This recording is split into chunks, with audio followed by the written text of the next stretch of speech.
Okie dokie. Something's wrong with the camera. Let's fix that real quick.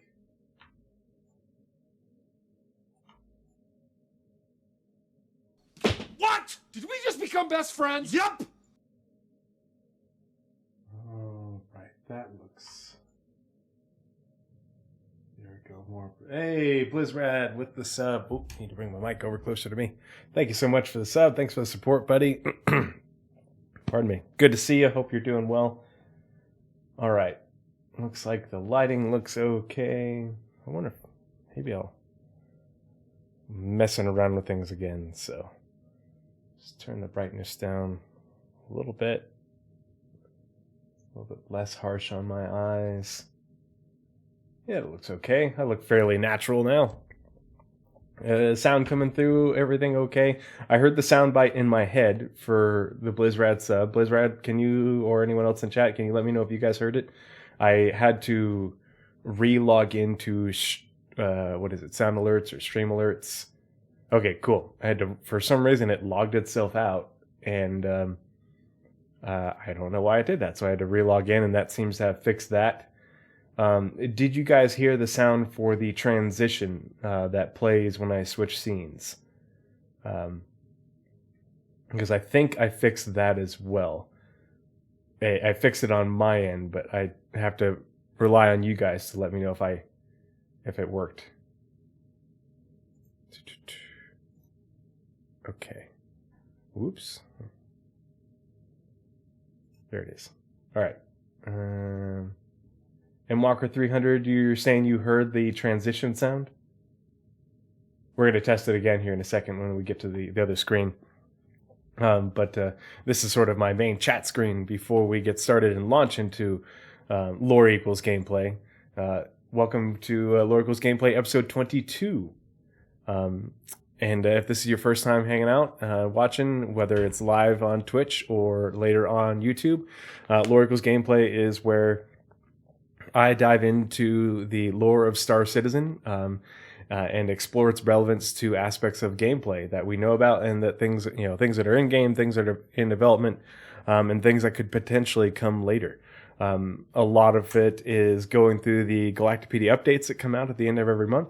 And when those are usually articles on various star systems and planets. And so part of what I do, along with read the articles and talk about their impact and how they're relevant to the game, I also use the Ark Starmap to explore those locations, look at where they are in the verse relative to Stanton, how big the star systems are, where the planets are. Yeah, I had, and I need to be better about this, but I had this piece of art behind me. I had this commissioned, gosh, almost a year ago now, maybe longer. I don't remember. Yeah, probably longer.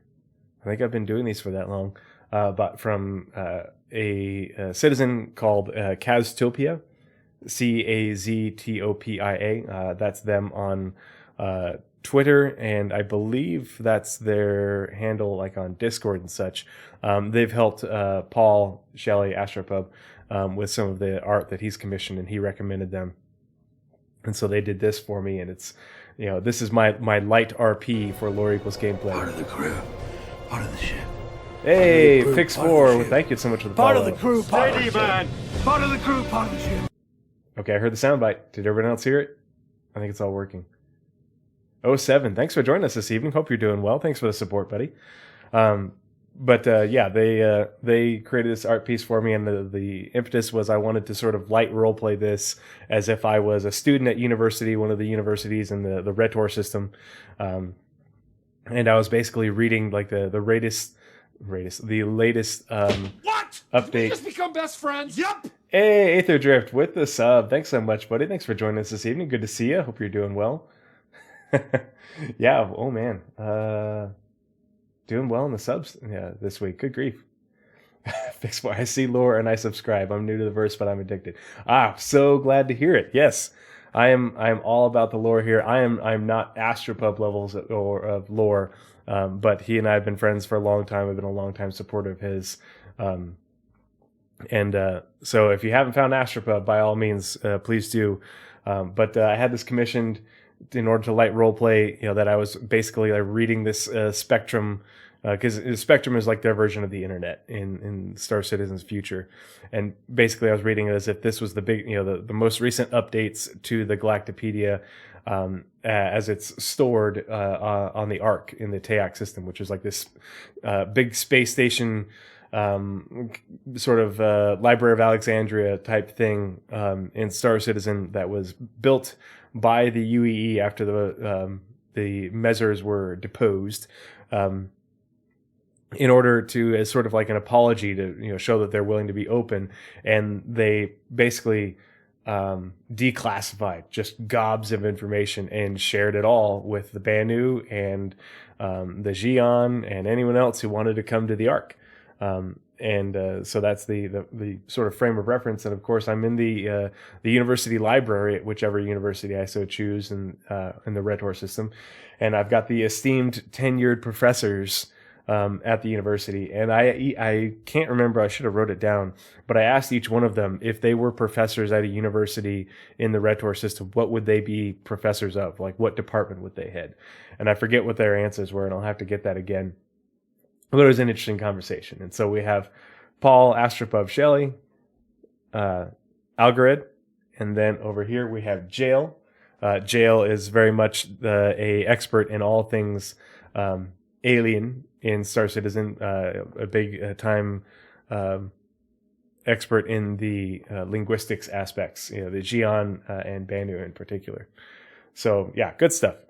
Tonight we're going to be getting into the February Galactapedia update, so I'll finally be caught up on those. And before we get started and switch over to the other scene, and that way you guys can see what I'm reading and we can take a look at everything, just wanted to give an update to everybody. Some of you guys might be aware that I posted on my YouTube, but before the last Lore Eagles gameplay that I did a few days ago, I talked about a project that I'm working on, and it's I'm concepting an idea for a video game, and I'm batting around the idea of whether I want to learn to develop video games in order to make it myself. But before I really lean into that, I want to really flesh out this concept in terms of the world building and the story and the gameplay mechanics, the whole thing. I'm making this big old long Google Doc outline, and I'm filling it all out, so it's like a complete proposal. And I might submit it to a developer and be like, hey, I've got this idea. I think it'd be really interesting and great. And if they're not interested, then I'll learn how to develop and do it myself with the help of friends in the community. And so I've been putting it out in my Discord and in the community section on my YouTube and on Twitter. Just saying, hey, this is what I'm working on. I've got a lot of feedback and a lot of support already, and I think it's just really cool to interact with all you guys regarding this. So if you haven't checked that out, hop on my YouTube when you get a chance. Check out the video. It's the game is called Give Them Hope, let me know what you think. There's a game dev section in my Discord, and in the pins you can go to the Google Doc and see where I'm at, and take a look and send me some feedback in the Discord and chat with the rest of the community about it. I've already got an artist who has reached out to me and who wants to work with me on the project, and so we have already started creating an outline for the concepts that he's going to work on for me, things that I'm going to put into the document itself, in order to sort of give it a visual direction besides just a written direction. So I'm really excited about it. Nazareth has some experience with game development, and so I've been talking to Nazareth a lot about it and things like that. But yeah, it's a pretty fun, interesting project, and I'm glad to be doing it, and it's a good creative outlet besides everything else I do here. So yeah, let's go ahead and get into Lore Equals gameplay. I need to switch scenes. I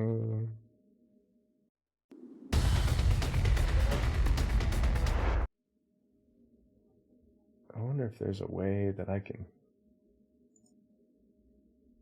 change.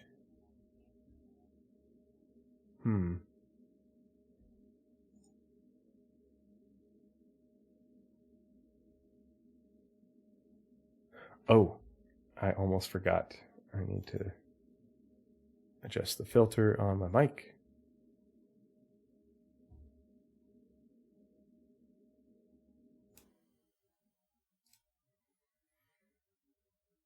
All right, that should be a bit better. That way you guys don't have to hear the background noise from my fans on the computer.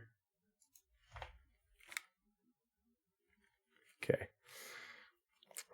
And I got everything I need so that next week I can move my computer down underneath my desk. I have a little stand for it, and I'm going to rewire everything and finally do all the cable management, make it look pretty, but that way it'll help with the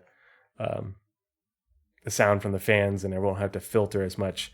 I'm also really stoked because I got a cool like industrial pipe looking curtain rod, and so I got that hung up over my windows over there and got some nice curtains that are almost they're like 95% blackout, and so they'll not only black out the sun if I'm doing the sunlight, and so I can control the lighting if I'm doing something during the day, but having fabric hang over there will help with the acoustics in the room. And I've got curtains coming for my French doors that are right there that'll get hung up, and that'll help with the reverb off of that. And then I have sound panels that I need to install on the wall to my right.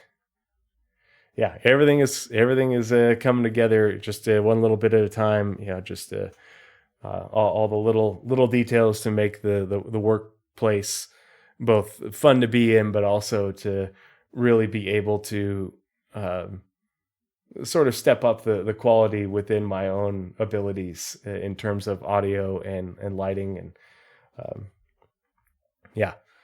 The other thing I have to do is I have to build so you can't see it because it's off my green screen, but I'm going to get and you'll be able to see it once I do this, but I'm going to get a boom arm like I have for my mic to put my camera on, and that way the camera can be over, the arm can be over like a 30, let's see, that would be, yeah, like a 30 degree from me, and the camera can either be looking at me straight on, or I can have it come off at a 45 degree angle, because a lot of streamers will do that.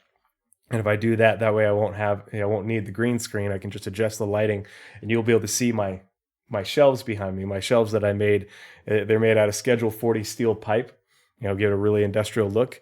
But I built the Schedule 40 steel pipe, and I drilled holes into the bottom of these 81 millimeter mortar crates from, the oblique, exactly, from the Vietnam War. And so I found 4 of them at a surplus store, and I've been carting them around for years, not sure what I was going to do with them, just thought they were cool.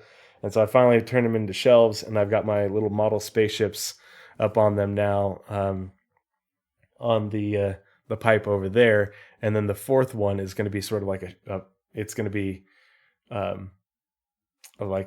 mounted against the wall in a shadow box style, but I'm going to have I've taken the front faces off them, and so I'm going to add a couple of that to the bottom of it in order to make it a deep shelf. And on that, it's going to be directly behind me, and that's where I'll have the RSI Constellation model, the bobblehead that they just released at CitizenCon, a piece of artwork that Victura made for me, the concierge painting. And then I also have a shadow box that I had made that'll be made next to it, and it has the patch collection on it. And I'm going to put the patch that I had made in there. And then the next series of patches that I'm going to have made, I'm going to have a sample from that put in there as well. So it's going to look really cool. It's my man cave. And the best part of it is, you can't see it, but it's over there, is I have an old gun cabinet, and it's got all my antique firearms in there that I inherited. So anyway, sorry, tangent. Back to Lore Equals gameplay. But before I do, tonight I am drinking Starburst IPA from Ecliptic Brewing. Ecliptic Brewing is out of Eugene, Oregon, and a lot of their beers are, astronomy themed. And so I enjoy drinking these when I'm doing Star Citizen or space stuff. And so if anyone from Ecliptic Brewing is watching, sponsor me, please.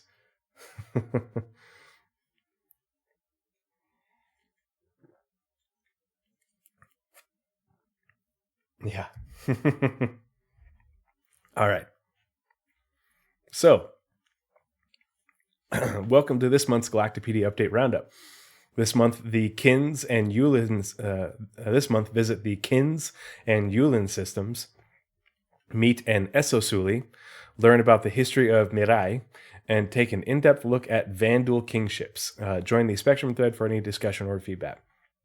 So I didn't have a chance to look at this, but we can look at it right now. The Spectrum thread is where this also gets cross-posted, and it's also where people can make note. And the Starchivist, Sherry Heiberg, will respond and to people's comments and stuff and people's questions. So no responses from her as of yet, and this is about a week old. So let's get into it. The first full-length article, and I did read the articles, but I hadn't looked at the Spectrum thread. But the full-length article, and every time they do an update like this, there's a full-length article and a bunch of short articles, and usually they cover 2, sometimes 3 star systems, and then generally a couple pieces of technology or culture, and then a couple of important characters.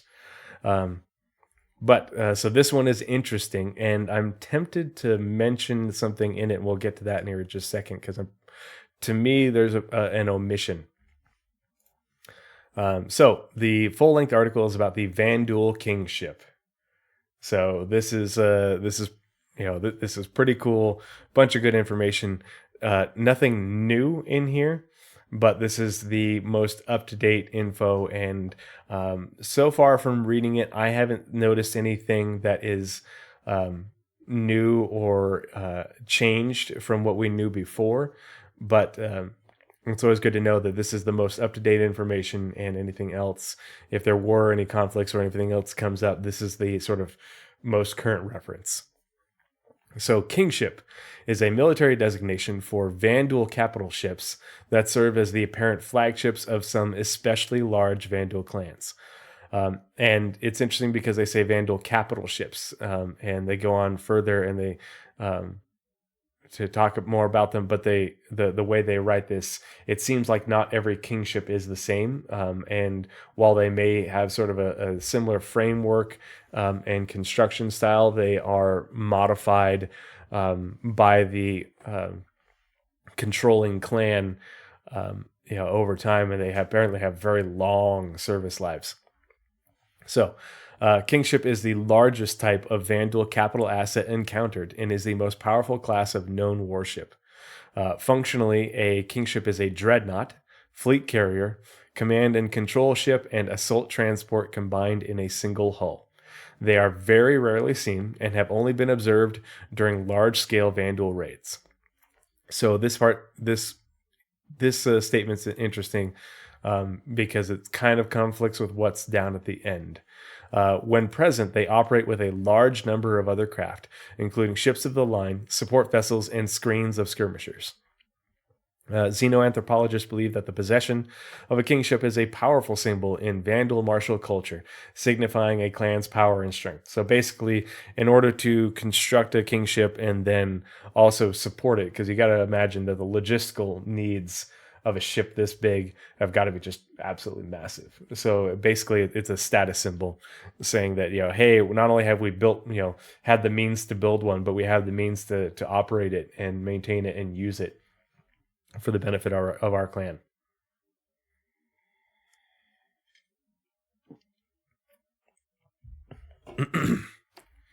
While the method of a kingship's construction is unclear, based on scans of the ships and evidence collected from raid sites, they seem to have been built in zero-G gravity environments with the aid of advanced technology.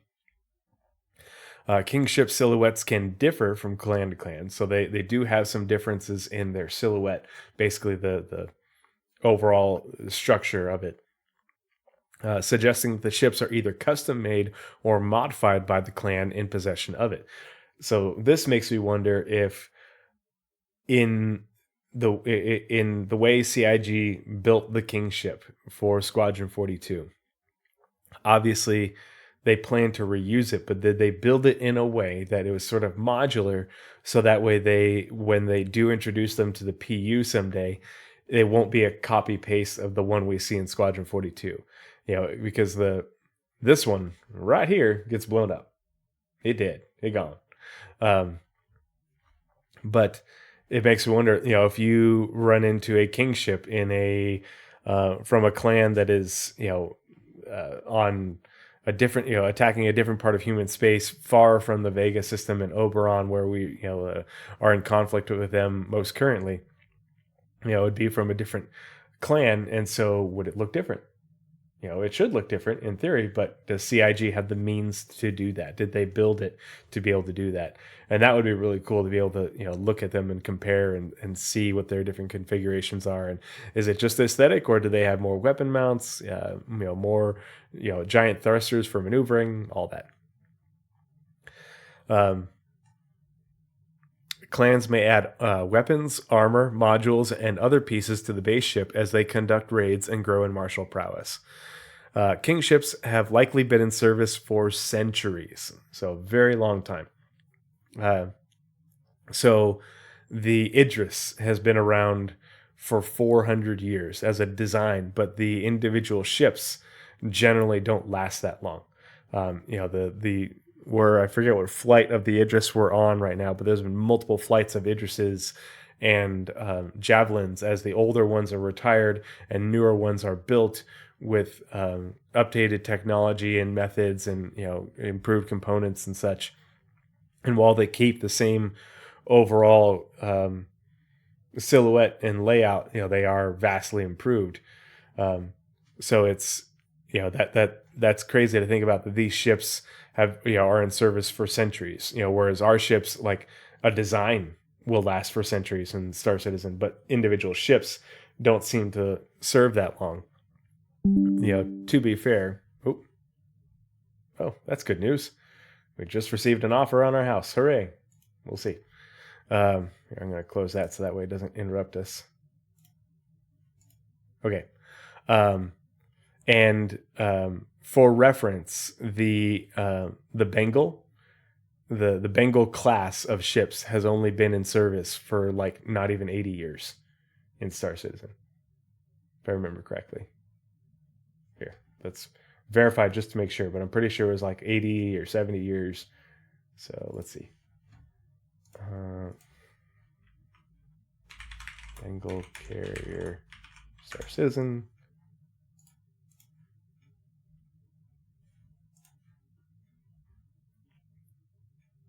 Yeah, released in 2871, so that would be 80, or no, we're 2954 now, 2954. So 83 years. Is that math right? Help me out, guys.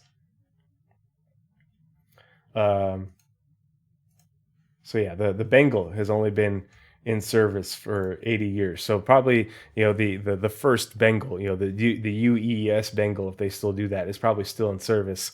But it may even be reaching the end of its service life. We don't know. We don't know how long they're planned to be in service for, or if additional flights are planned. Because they just haven't been around that long. Blizzard asks, how does the Retribution stack up against that kind of service life? Well, the Retribution is brand new.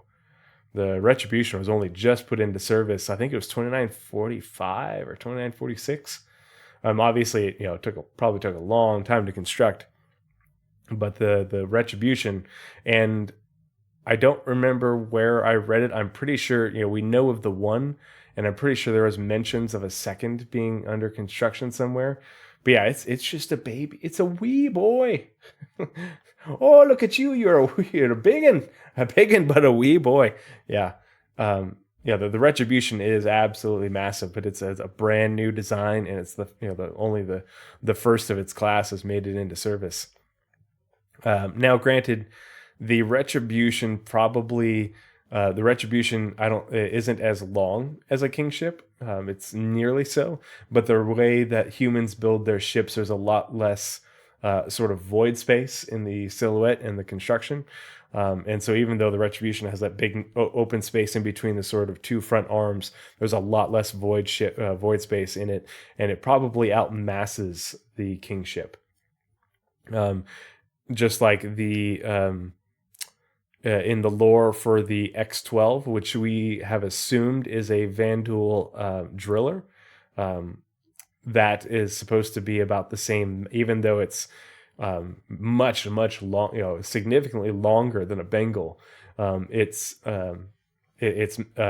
mass is the equivalent of a Indefatigable class battleship, which are no longer in service, but it's a much longer ship is the same mass and tonnage as a battleship, which could be a lot bigger than a Bengal, but probably isn't that much bigger. So continuing on. Let's see. King ships are likely. Pardon me.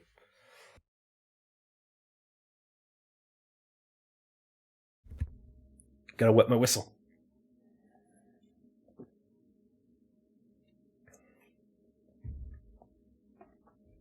King ships have likely been in service for centuries, though their discovery by the UEE is relatively recent.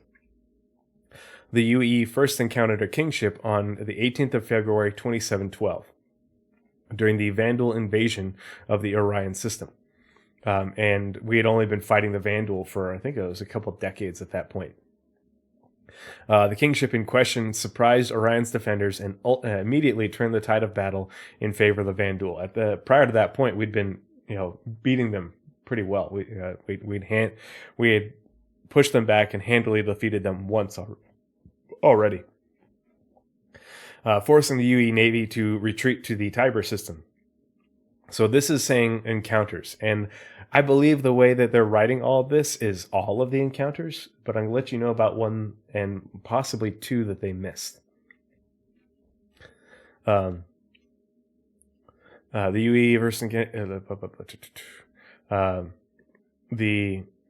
forcing the UE Navy to retreat to the Tiber system. The Vandal did not continue their raid beyond Orion. Instead, the attacking clan kept the ship in question in orbit of the former human colony for over a year as it gathered resources. On the 7th of July, 2884, a clan led by a kingship slipped past the Caliban system's sensor beacons and sparked the fall of Caliban, resulting in both the loss of the system and the 88th UEE Navy Logistics Support Squadron. The kingship re-entered Vandal space shortly after the end of the battle. So, right here, they're talking about, we're looking at 172-year span of time where a kingship wasn't encountered, which isn't correct. So we're going to duplicate, search, Siege of Tiber.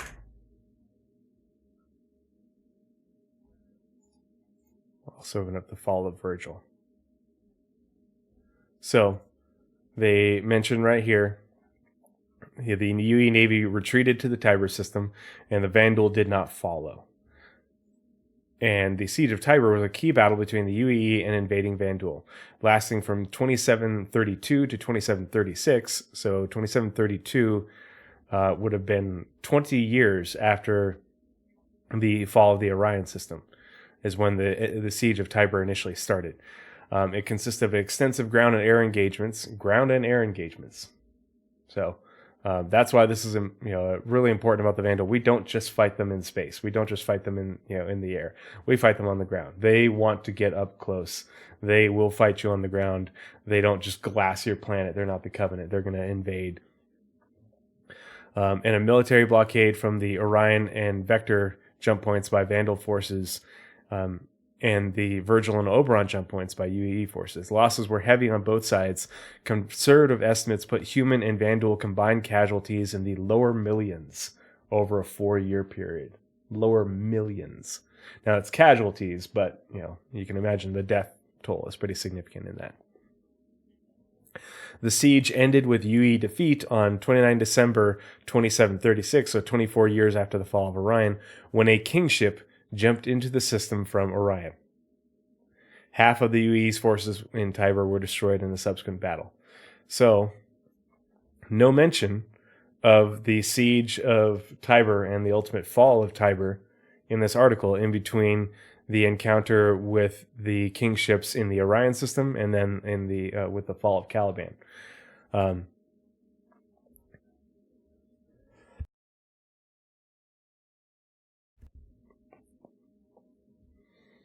So the aftermath. The UEE had poured all its resources into holding Tiber. When the Vandal launched an attack on the Virgil system immediately after Tiber's loss, the UEEN was unable to mount a sufficient defense to stop them. The beaten remains of the 81st Battle Group fought off the Vandal fleet, while Squadron 214 aided the civilians evacuating from Virgil 1, conducting multiple runs back and forth from Virgil through the Vega jump point. Given a chance between performing a final run or remaining safe, the 214 chose to go into Virgil 1 last time. Thanks to their actions, over 1 million civilians escaped Virgil 1. So the Vandal did not pursue the UE into Vega after the fall of Virgil, basically right after the fall of Tiber. Now, it doesn't specifically mention in the fall of Virgil. Whoop, that was weird. We just had it for a second there. It doesn't specifically mention in the fall of Virgil that the kingship what was involved in the siege of Tiber and the ultimate fall of Tiber was involved. It doesn't specify that, but it's probably a pretty reasonable assumption, pretty safe. Haven Kendrick, greetings, 07. Thanks for joining us this evening. Hope you're doing well. Thanks for the support. So I think it's a safe assumption that kingship continued into Virgil, but we don't know for certain. But either way, Part of the crew. hey, a follow too. Thank you so much. Crew, part of the ship. Part of the crew, part of the ship. Part of the crew, part of the ship. Sorry, pouring the rest of my beer into my mug. I've got 2 beers because I don't work tomorrow.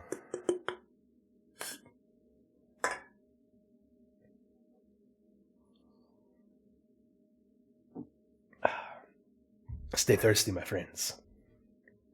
So, under encounters, we've got the kingship that basically led the attack and is the reason for the ultimate fall of the Orion system, and then the Tiber system, most likely the Virgil system. Tiber and Virgil not mentioned in here, but then it talks about the kingship. A clan led by a kingship slipped past the Caliban's system sensors and sparked the fall of Caliban, resulting in both the loss of the system and the 88th UE Navy Logistics Support Squadron. The kingship re-entered Vandal space shortly after the end of battle. Okay, so now we're caught up. We've had up to 2884, 3 confirmed encounters with a kingship, most likely 4 if we count Virgil.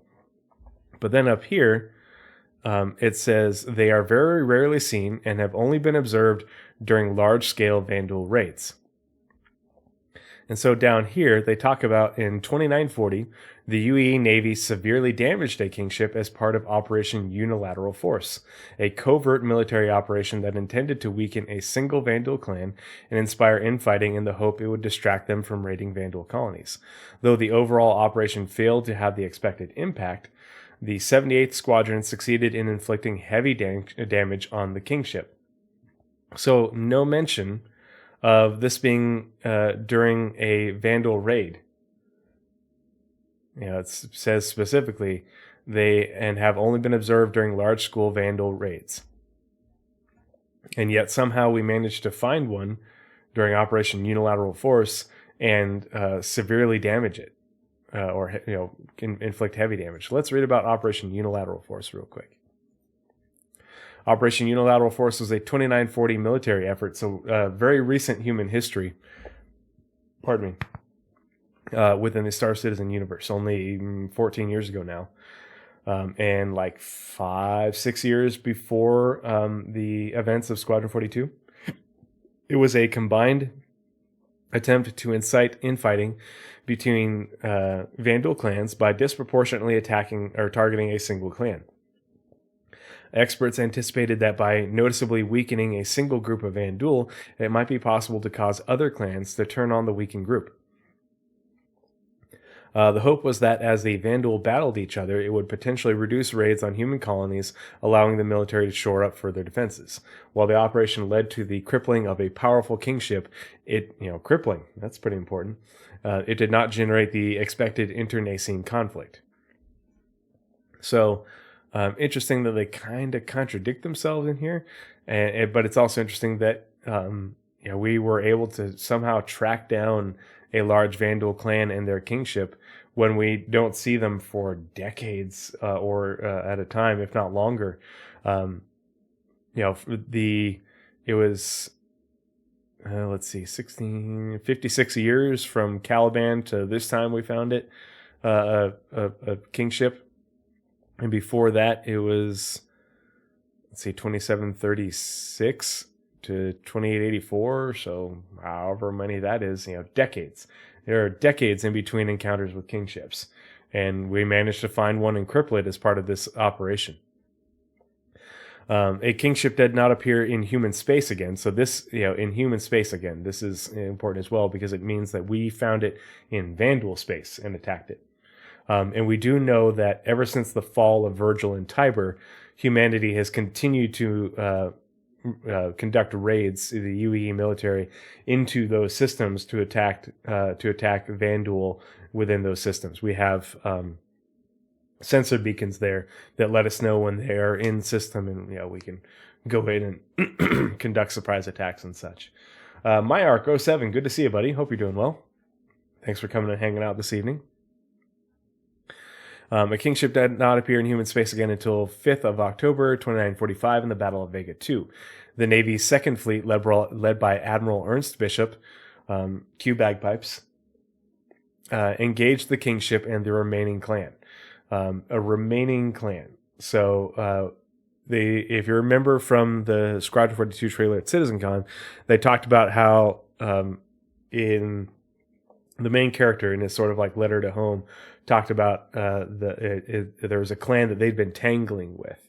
And so I wonder, if the UE Navy had been able to inflict some losses on them before the Vandal ultimately made their way to Vega 2. Engage the kingship and remaining clan. After a fierce battle, the UES Gauntlet charged the weakened kingship at ramming speed. Both the Gauntlet, and the Gauntlet is the javelin that the main character starts out on in Squadron 42, the one captained by Gillian Anderson. Foreshadowing much? Both the Gauntlet and the kingship were destroyed, making the first time human forces have successfully downed a Vandal kingship. Yeah, that's the Gillian ship. Yeah. Moment of silence for Gillian Anderson and the crew of the Gauntlet. Anyway, back to Lord Eagle's gameplay. Impact. The sheer mass, firepower, and mystery surrounding kingships has made them an object of extreme interest in the UEE. Due to their presence at key Vandal invasions of human space, they have become symbolic of the extreme nature of the Vandal threat. Human politicians frequently cite the threat of kingships as justification for increased military spending. Yeah, F's in chat. F's in chat for Gillian Anderson and the Gauntlets, and the UES Gauntlet. Oh.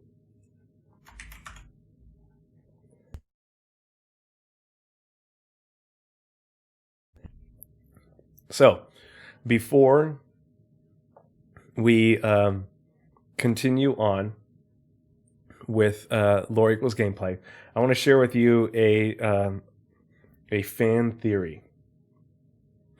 A little bit of conspiracy theory. So the Vandal kingship is just absolutely massive. It's this giant thing. And I want to share with you one thing before we look at the star map. But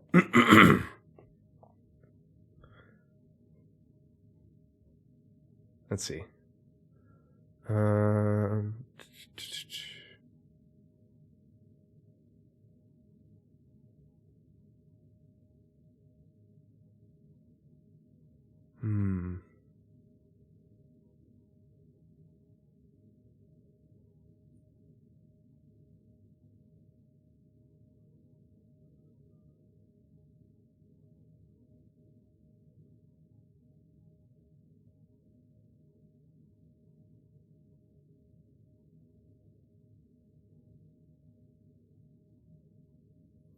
Where is it? I read it earlier.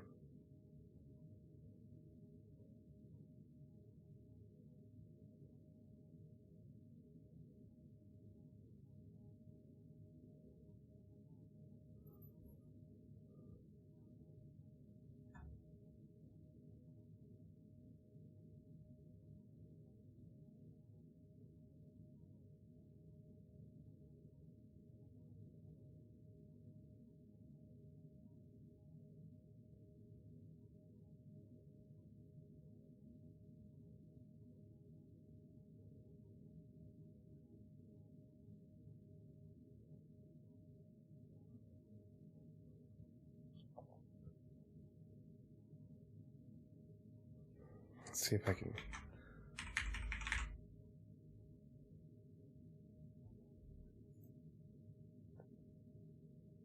There we go. So, on the 4th of November, 2735, a large clan appeared in what seemed to be an insignificant part of the system.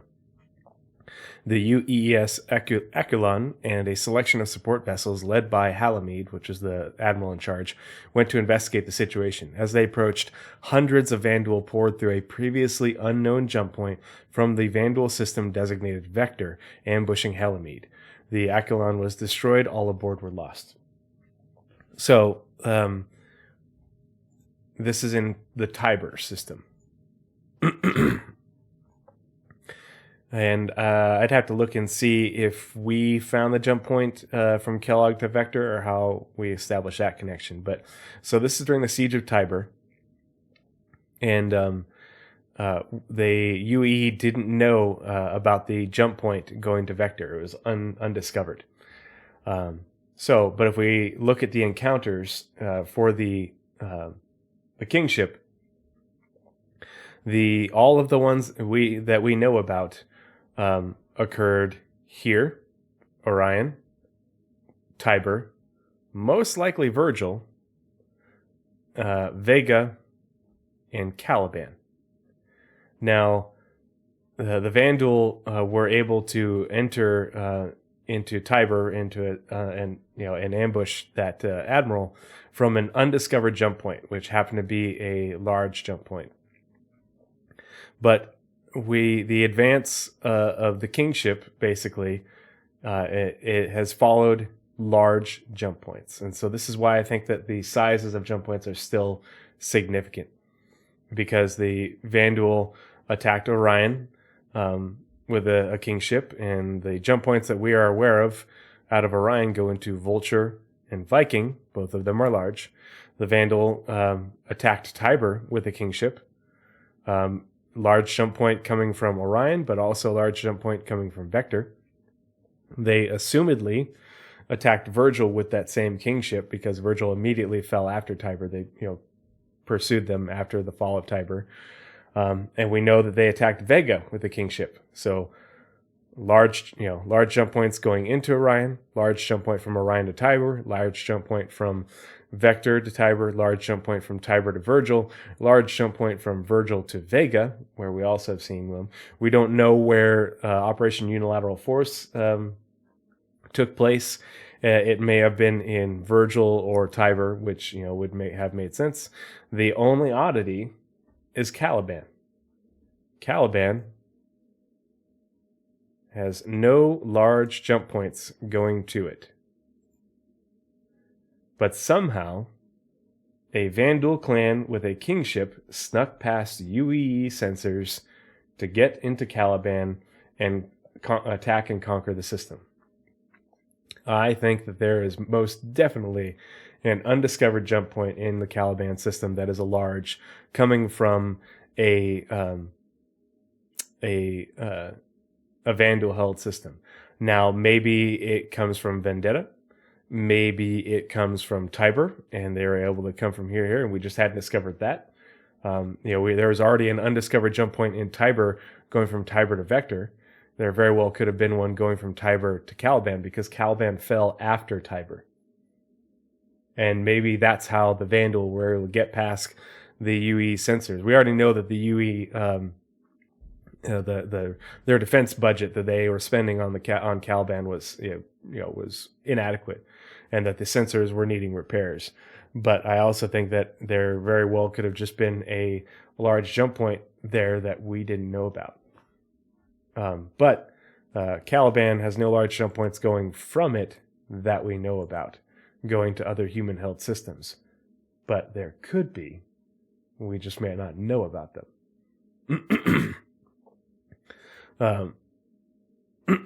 Pardon me.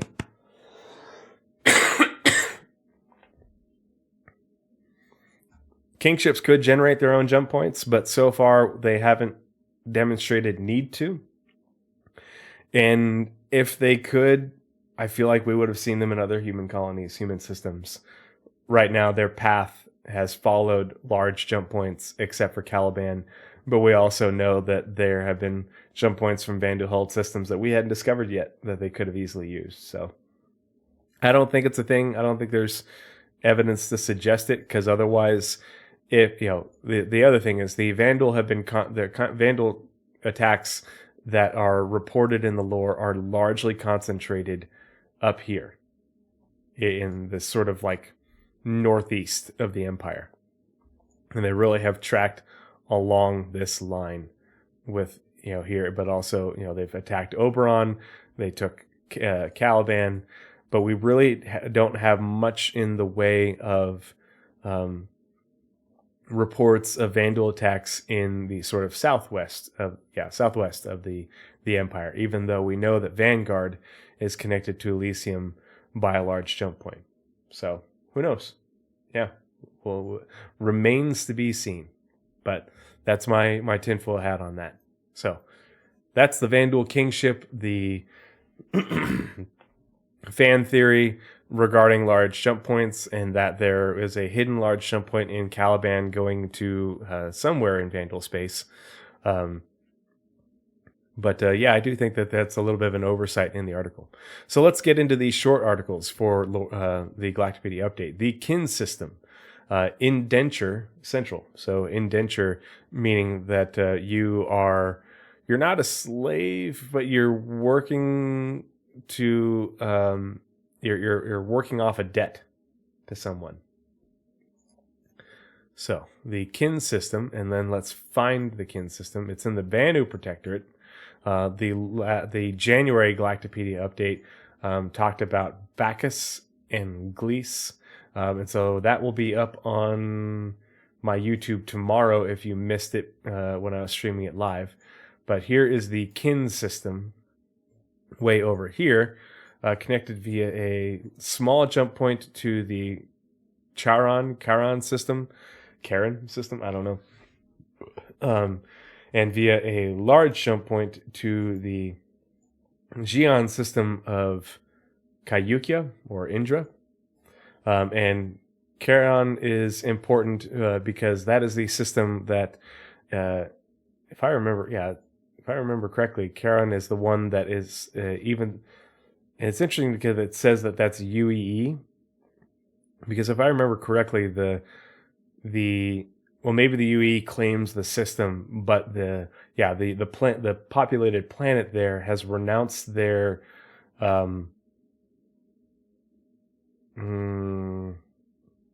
representation, their affiliation with the UEE, and they have an ongoing decades-long civil war, I think, at least long time. If you remember the big lore piece for the Hercules that came out when it was concepted, with all the pictures and stuff, that and the commercial for the Hercules, that is all for a big humanitarian mission that Crusader basically helped sponsor to that planet there. So the kin system way down here, and interesting that kin system isn't actually connected to other Banu systems, and the Banu Protectorate isn't very large.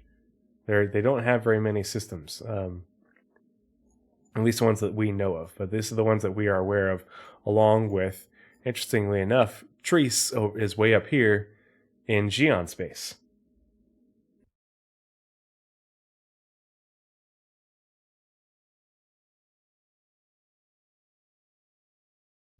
Oh man, that was a big sneeze. And Treese is like a holy system, like their mecca is there. So, yeah, the Banner Protectorate has an interesting layout. So let's look at the kin system. It is 11 AU as of the last update to the star map, and we don't know when that last update was. I can tell you that they have made little changes over the years, but the person that was tracking them hasn't tracked them since like 2019, and so we don't know. It would be a lot of work to go back and take a look and see what updates have been made since then.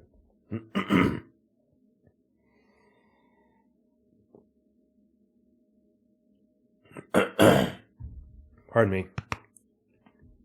Very congested. So let's get inside the kin system before we read the article. Okay.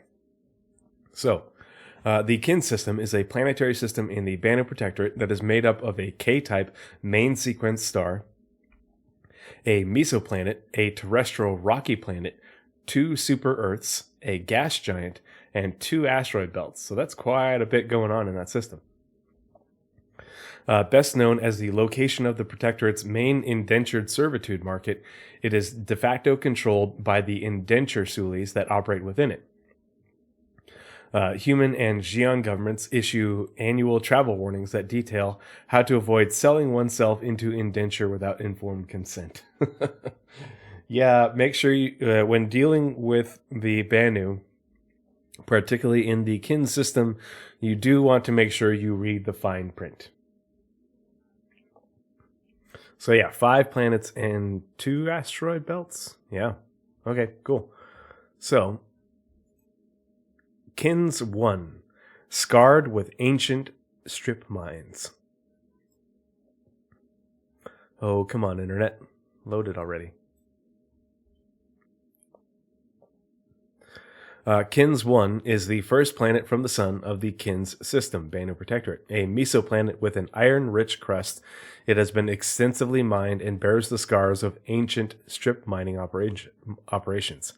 Visitors to the planet have been known to utilize its myriad abandoned mining structures as temporary shelter during the day when the nearby sun causes dangerously high temperatures. So, if you remember the first the presentation that we got on the underground facilities and how they talked about abandoned ones and had a little bit of concept art for ones that had been abandoned and left to sort of rust. And they did recently mention that wasn't off the table, but that isn't that isn't something we're working on right now. But I think it's something they're definitely going to do just because they are doing the same thing for like derelict settlements, derelict crash sites, for ships where things become weathered over time. But I think that this is something where with the tools that they use and as they add new architectural styles and they start to bring in Banu architecture, that they could make mining facilities and like underground mining facilities for them, kind of like they have for humanity using the same tool. And that would make, offer the same sort of opportunities on Kins 1 that an abandoned UGF, say in the Nix system, because if you look at the lore for the Nix system in the Galactapedia, it mentions that, I think it's on Nix 1 or 2, I don't remember which one, there's abandoned mining facilities there. And so I think it's not a big stretch for the imagination to think of what players and even NPCs could utilize abandoned mining facilities for, because in the Nix system, they would be used as basically like hideouts for smugglers, because Nix is basically a big smuggler's haven, and it's a thoroughfare for smugglers going through UE space. And the Banu most likely engage in, we know they engage in smuggling, and so this would be a great place for you to have your smuggler's hideout, temporarily leave some items or goods there, or hide there to avoid detection, maybe meet up with a buyer there. But these abandoned mining structures, used as shelter, both short term and long term. So that could be a good reason to go there, as well as it might be a good place to go relic hunting, or even do some salvaging if these are so ancient and the Banu do so little to preserve their own history and culture. So, Kins 1, pretty close to the planet, well inside. Here's the green band right here, so well inside from there. Pardon me. I'm sorry I have to keep clearing my throat. So let's read about Kins 2. Be careful what you sign here. Kins 2 is the second planet from the sun in the Kins system, Banu Protectorate, a world with a natural oxygen-nitrogen atmosphere. It is the home of the largest indentured servant market in the Protectorate. Its large cities, multiple, plural, have historically enjoyed a low crime rate, but as human visitors have increased, so has the frequency of criminal activity.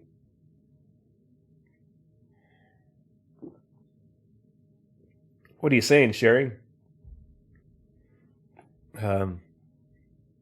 That where humans go, crime goes? But it does make me wonder, what sort of, business is going on in these cities that humans are attracted to that also brings with it crime. Because generally, if it's very profitable, there is going to be a criminal element to it. Outside the cities, there are ruins that don't match any known style of Banu architecture. Human and Xi'an archaeologists debate whether this is an example of ancient Banu design or evidence of a lost civilization. So this is very unsubtle of CIG. Large cities have historically enjoyed a low crime rate, but as human visitors have increased, so has the frequency of criminal activity. Bounty hunting, much?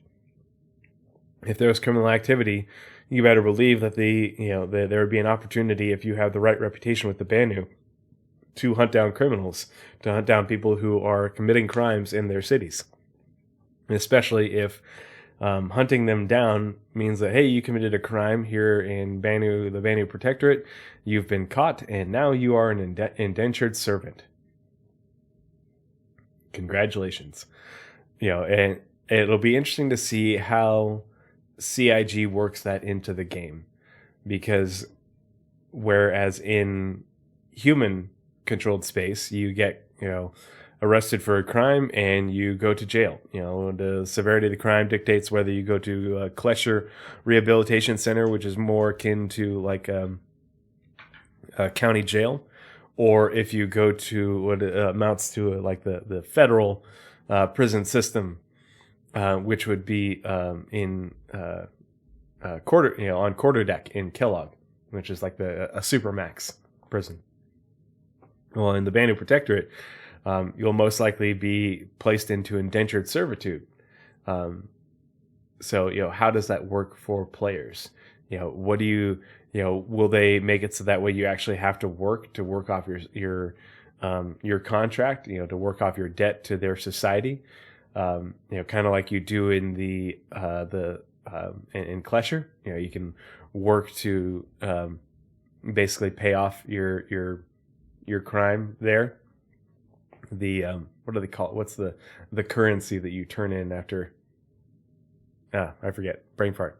Anyway, would there be a similar style system? Don't know, but there's probably going to be something along with that. But then definitely, if you are into exploration type gameplay, and that sort of thing, there would be it looks like there will be plenty of opportunity outside the cities on Kins 2 for you to do this sort of relic hunting, and you're basically going and exploring these ruins, looking for relics and evidence for these archaeologists to try and figure out what these ruins are all about. Are they actually really old Banu, even though they don't match anything Banu? Are they from a lost civilization? Solving those mysteries. And this is one of those things where you would, in order to do this, you'd have to have the right reputation with the Banu, and you'd have to be able to have a significant reputation with one of the universities within UE space, if that's what you're doing for, or Xi'an space, who would be undertaking these archaeological expeditions. And so that is something you would have to work up to. So let's read about what's next. So that was Kins 2. Kins 3, habitable only for Banu. So Kins 2, right here in the green band, with a naturally nitrogen-oxygen atmosphere, basically very naturally habitable for humans. And then here's Kins 3, just out here at the edge of the green band. And let's see, interestingly enough, where is it? Where's the other?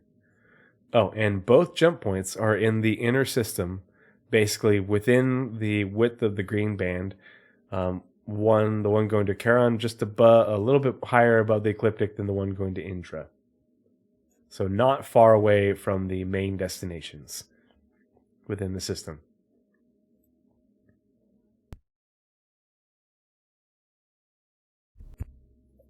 So, Kins 3 is the third planet from the sun of the Kins system, Banu Protectorate, a massive super-Earth. It has oceans of mixed water and ammonia, and an atmosphere composed of nitrogen, oxygen, ammonia, and carbon dioxide. So the ammonia, probably not too good for us.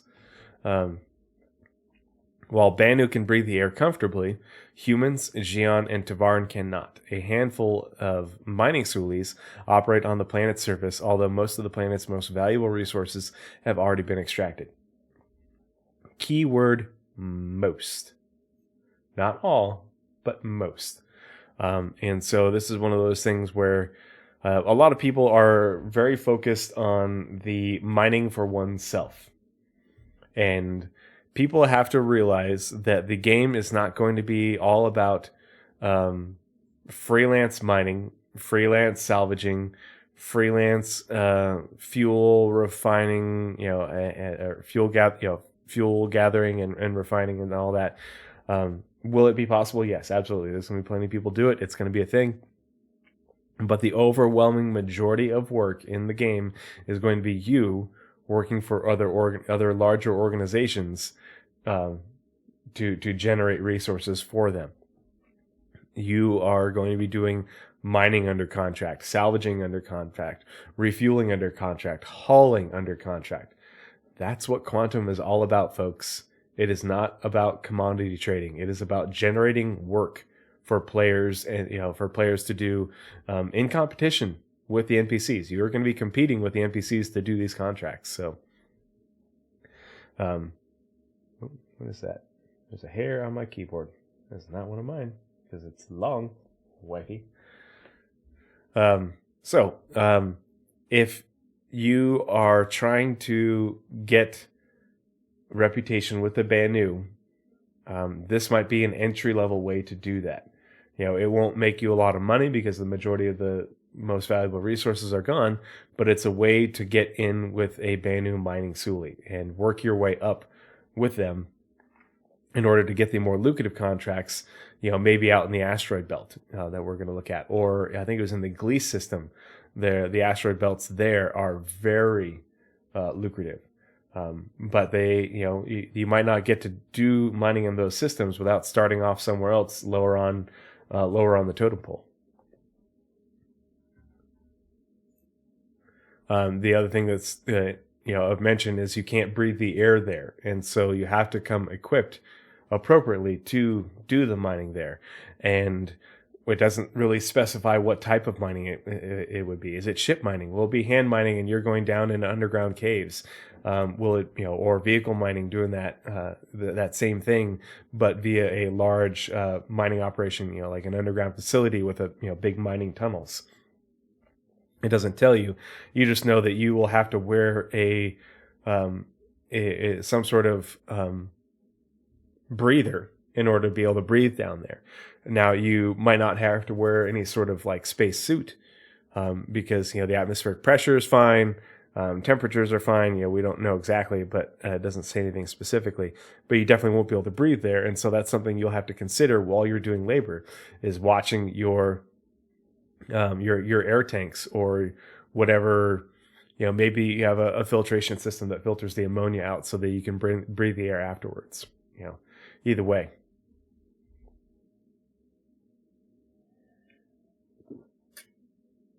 That's a good question. In Walker 300, I wonder if we do have an extradition treaty with the Banu Protectorate. Hard to know. Yeah, that would be actually that would be a good thing to ask on Spectrum, and maybe ping the narrative or lore team, or ask it within, because there is a space in Spectrum for asking those questions specifically, and that might be one that gets answered in Lore Makers Community Questions. If you like lore, and if you're interested in lore, the Galactapedia updates are great. The Galactapedia is a great resource.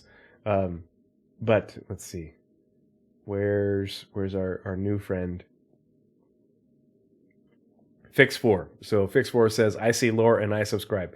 Fix4 and anyone else, if you guys are into the lore, I highly recommend you can Google it, but you can go onto the com links and search for Lore Makers Community Questions and go back and read all of those posts.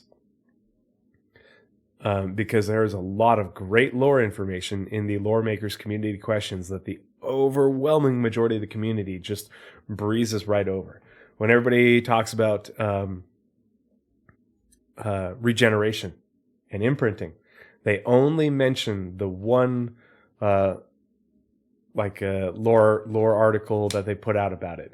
When they've done multi-paragraph answers to questions and further exploration and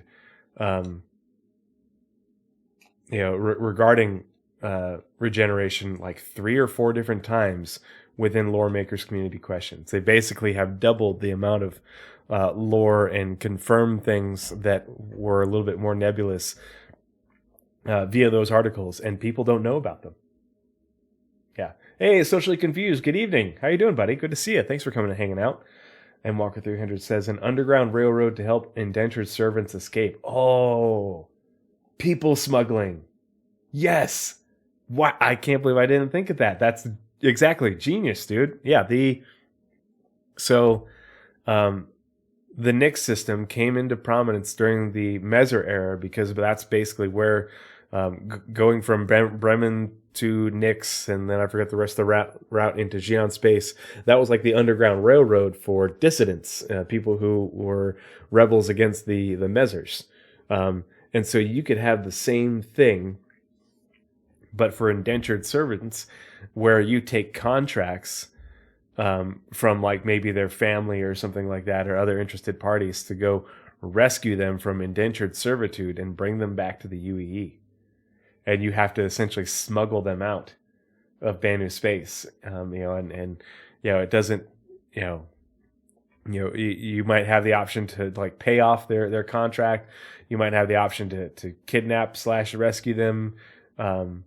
They might have gone into indentured servitude as a means of protection, from the UEE. Maybe they're wanted in the UEE, and you need to bring them back for essentially forced extradition, to pay for their crimes.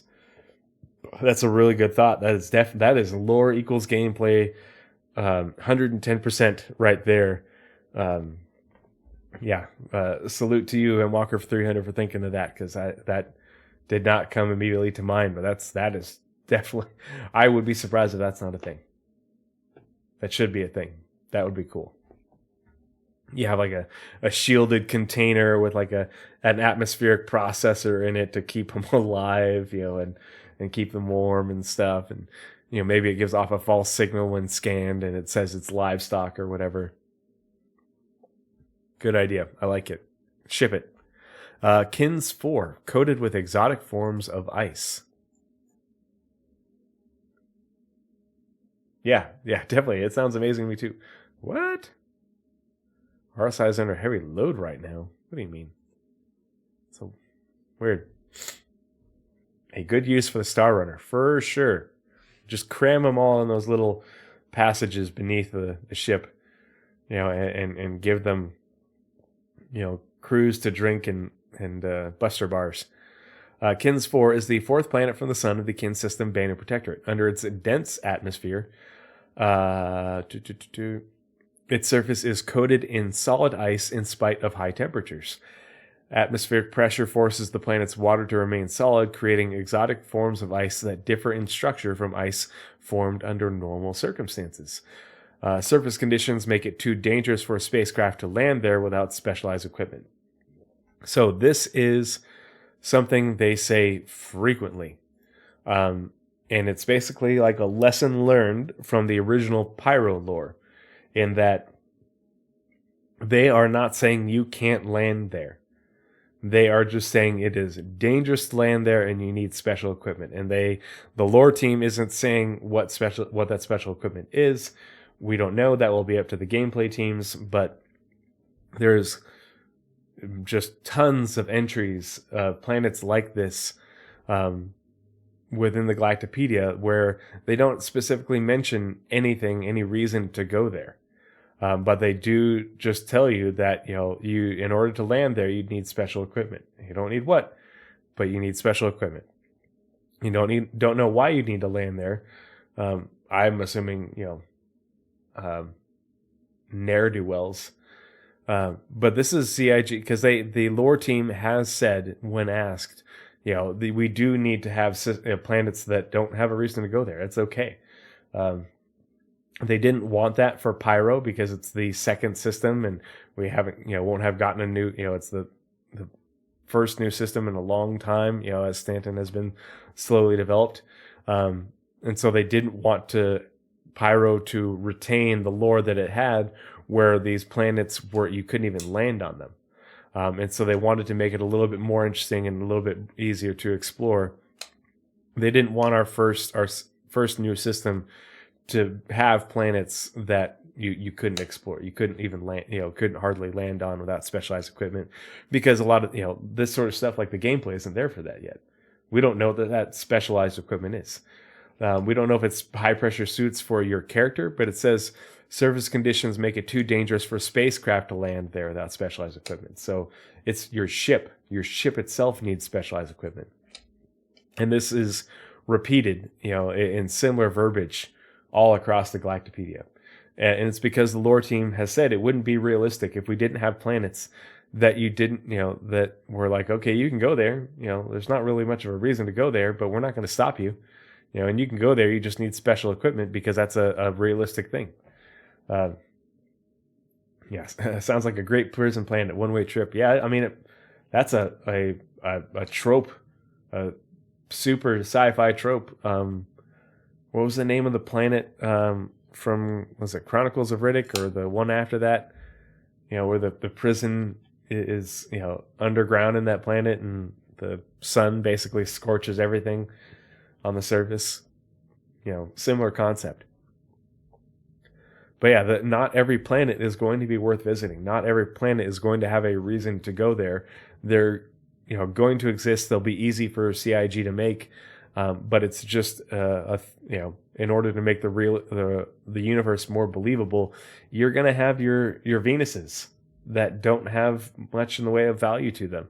There's not really a reason to go there. You're gonna have those planets that are super close to the sun and are basically covered in lava, and there's not really a reason to go there. But you can. CIG isn't gonna stop you. Might not end well. Yeah, you know what I'm talking about. Aether Drift. Yeah, that place. So Kins 4 is right here. So it is outside of the green band. The green band sort of ends right here. But not habitable and not safe to land on by any stretch of the imagination. But now we have an asteroid belt, so getting more outside the system, and then another planet, and then another asteroid belt way out here. And keeping in mind the system is 11 AU, but we don't know where they measure that at. Let's see. We could do the route, and let's say departure from Kins 1 to Kins 5. Oh. And me calculate it. Okay, cool. So basically from the center of the system to Kins 5 is 7.38 AU. So basically, the outer edge of Kins Belt Alpha, this is probably getting close to that 11 AU mark. So this is probably the outer boundary. So that's a one way, if you have the appropriate references, to try and find where CIG is measuring the outer boundary of the system. And so this might be kind of like how CIG measures Sol, in that it seems like CIG uses the Kuiper, the equivalent of the Kuiper cliff, to measure the outer boundary of a system. The Kuiper cliff in reality is at 4950 AU, and it's basically where the number of stellar objects up to a kilometer, or is it 100 kilometers? I forget. Basically, like asteroids or balls of ice, the number of them, within space just falls off a cliff, and there's nothing past that, essentially, or the equivalent of nothing, relatively. And so that seems like what is going on here. So we'll exit that route and back to display.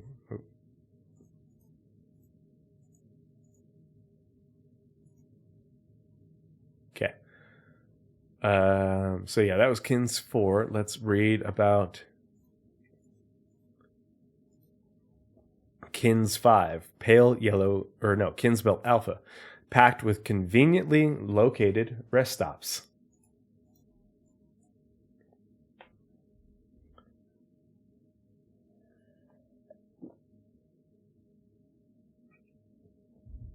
So, the Kins Belt Alpha is an asteroid belt in the Kins system, Bennu Protectorate. Located between the inhospitable planets of Kins 4 and Kins 5, it is home to multiple rest stops operated by interconnected webs of Sulis that attend to the various needs of visitors. Some indenture Sulis do business here and have been known to entrap travelers into signing documents without reading the fine print. We talked about this. And selling themselves into indentured service.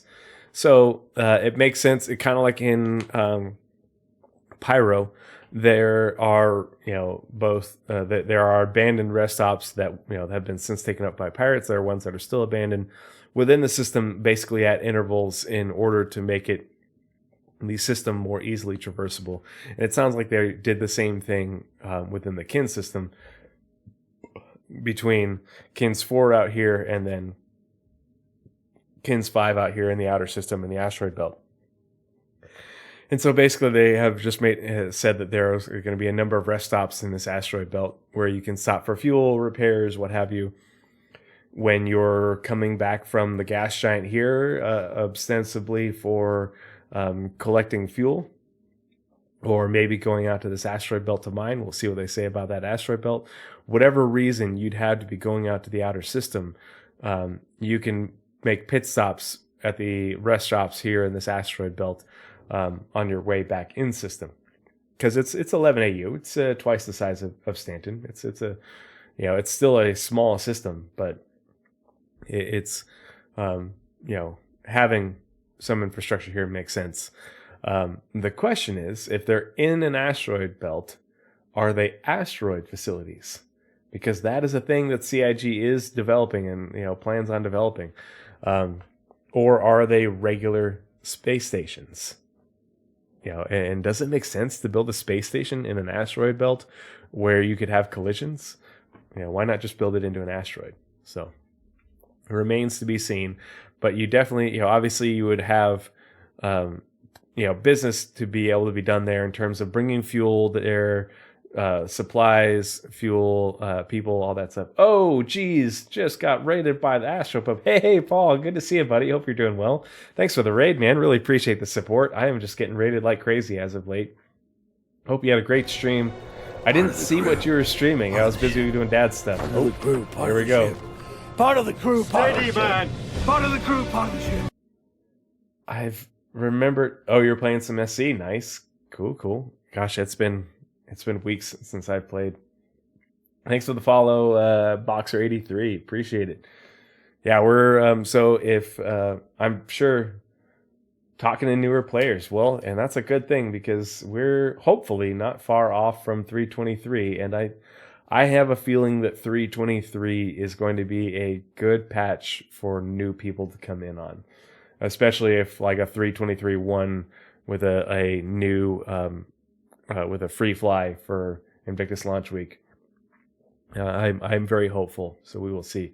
New players equals me. Good to see you, Crackty. Thanks for coming and hanging out. Appreciate the support. Yep, Paul, the Astropub Shelley, longtime friend, big fan of his work, and yeah, so I really appreciate the support. Thanks for coming and hanging out, everybody. As I'm sure most of you are aware, Paul Shelley is the lore guy. So much so that here he is over my shoulder in my the art that I've made for this particular scene that I had made by Castopia. But yeah, we are going through the February Galactapedia update in a segment I call Lore Equals Gameplay, where I go through, a lot of times it's the Galactapedia updates, but when we get a Lore Makers community questions, I will sometimes go through that, or other significant lore posts from CIG, and I will talk about how the information they are providing us in the lore is relevant to our gameplay, both current and in the future. And a lot of times, things that they say in the Galactapedia are very not subtle, but people don't read the Galactapedia. And so I cover it on my channel and try and explain why this information is important and how it's going to be relevant. Because a lot of these things, even though CIG mentions them very explicitly, the connections aren't always as obvious as you might think. Like Part of the crew. Twitch Wetsu, thanks so much for the follow. Part of the ship. Part of the crew. Part of the man. Part of the crew. Part of the ship. So, for example, and Part of the crew. here we go. Part of the crew. Part of the ship. Part of the crew. Part of the man. Part of the crew. Part of the ship. I need to remember how to turn those off so that way I don't get just bombarded with them. Part of the crew. Part of the ship. Because I can't hear anything. Part of the ship. Part of the crew. Part of the man. Part of the crew. Part of the ship. Okay. So I wanted to highlight this because I thought it was really good. So we're looking at the Kins system, and the Kins system is in the Banu Protectorate. And the Banu are known for, they're not slavers, but they will put you into indentured servitude. So pretty close. And the way they do it can be a bit sketch. A lot of times it just comes from owing a debt to them. But basically, they talk about it right here in Kinsbelt Alpha. They mentioned that at these rest stops, that unwary travelers can sign documents without reading the fine print and sell themselves into indentured service. And so make sure you read the fine print with the Banu. But in the Kins system, I think it's on Kins 2, we were just reading about it, the largest indentured servitude market. So you're in indentured servitude, and then you can be sold as a commodity to someone else who needs your particular knowledge, skills, or abilities for their business. Totally not slavery, not at all. But we talked about how this what this means for gameplay and everything, and I was talking a lot about how there's been a significant increase in crime on that planet, and you better believe that instead of going to the Banu version of the Klesher, you'll probably end up in if you get caught for a crime, you'll get put into indentured servitude essentially, instead of going to prison. And that would be a thing for bounty hunters to do in the Banu Protectorate and in the system. Transport bounties, capture bounties in the system, but also transport them from other systems to market, to be sold. But then M Walker 300, who is a frequent person seen in my chat and a longtime supporter, but I really appreciate their support, mentioned... let's see, I forget where the comment was, but talked about, what about smuggling people out of indentured servitude? Your org, needs you back as a player, or a NPC NPC's family says, hey, we want them rescued, we want them back, bring them back to us.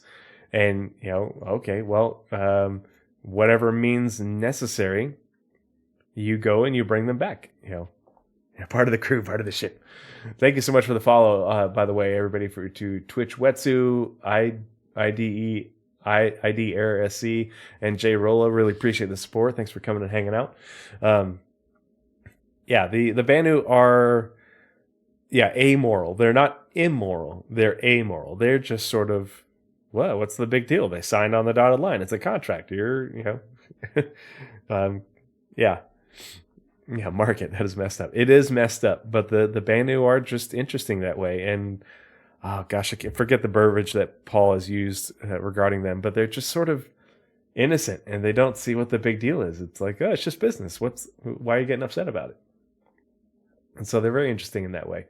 But yeah, I mean, that to me is, something that CIG hasn't spelled out explicitly like they do when sometimes they talk about, this asteroid belt has, is filled with valuable minerals, but that's something where that could very well be gameplay. I totally see that happening where, if players end up in indentured servitude or NPCs are in indentured servitude, you can bring them back. And the easy way would be to buy their contract, or you could kidnap them and kidnap/rescue them, and maybe you sneak them out. Maybe you fight your way out. That's an easy win for CIG in terms of creating gameplay, and allowing players to choose in what method they use to do so.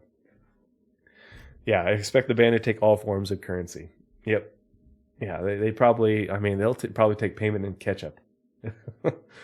So that's Kinsbelt Alpha right in here. It's about halfway to the outer edge of the system, which seems to be measured at the external edge of Kinsbelt Beta. So let's read about Kins 5. Pale Yellow Giant. Kins 5 is the fifth planet from the sun of the Kins system Banner Protector. Pale yellow with some very light red and green banding, its color is due to the presence of ammonia crystals in its upper atmosphere. Although the planet is hundreds of times more massive than Earth, Sol 3, it is less dense than water. Less dense than water. Does anyone know what that means? That doesn't make any sense to me.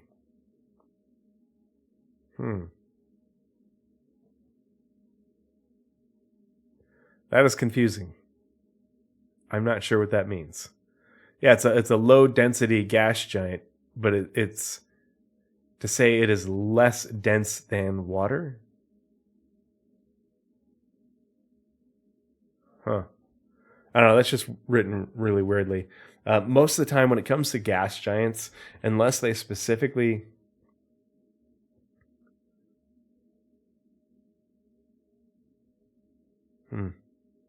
it's just a weird statement to add in there. Usually with gas giants, so they're talking the gases in the gas giant are most often going to be used for collecting for refinement into fuel for ships and reactors and such. Obviously, power plants aren't going to be in ships, exclusively, but that is the most common reason to go to a gas giant is for the collection of gases for refinement into fuels.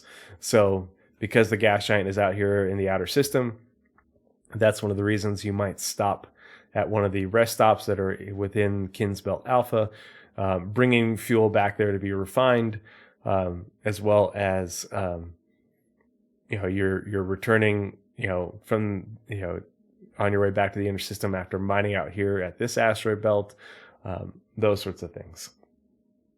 And the other thing is, you have to remember each planet has 5 Lagrange points or Lagrange points. And so the Lagrange points for Kins 5 might end up having asteroid fields or, gaseous fields that would allow for collection. They could be places where I forget which gas giant had a Lagrange point, but basically they said at this Lagrange point there's a lot of wrecks that have collected there over the decades and centuries, and so it's a popular place to go salvaging. But that's something always to consider. Water is thicker. Very little drag in the atmosphere. Okay. I just wonder why they need to mention that. It's a gas giant.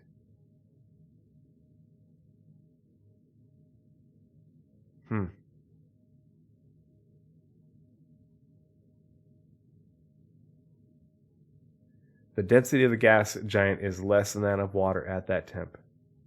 Interesting. Yeah, it's curious to me because I've never seen anything like that mentioned in an article about a gas giant, and they're pretty common within the Galactapedia. And I wish, because they don't even specify that it's a gas giant. Maybe it's not a gas giant. Well, the planet is hundreds of times more massive than Earth. I don't know.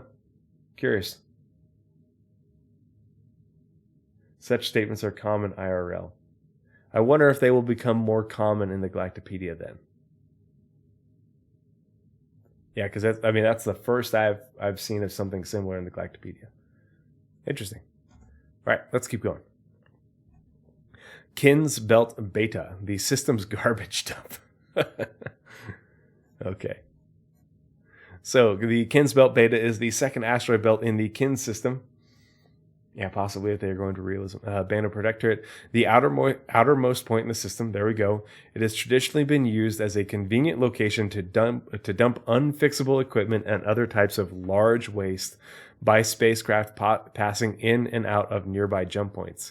It is frequented by salvage stoolies who make a living off processing this waste. There you go. That is super lacking in subtlety from CIG, saying that the people dump their garbage in this asteroid belt. Maybe there's worthwhile mining there, maybe not, but definitely there is salvage there. And because of the way they describe the salvage there, it seems to me that this would also be another low-level place to earn reputation with the Banu, because it probably isn't super profitable salvage, but it's work to do nonetheless.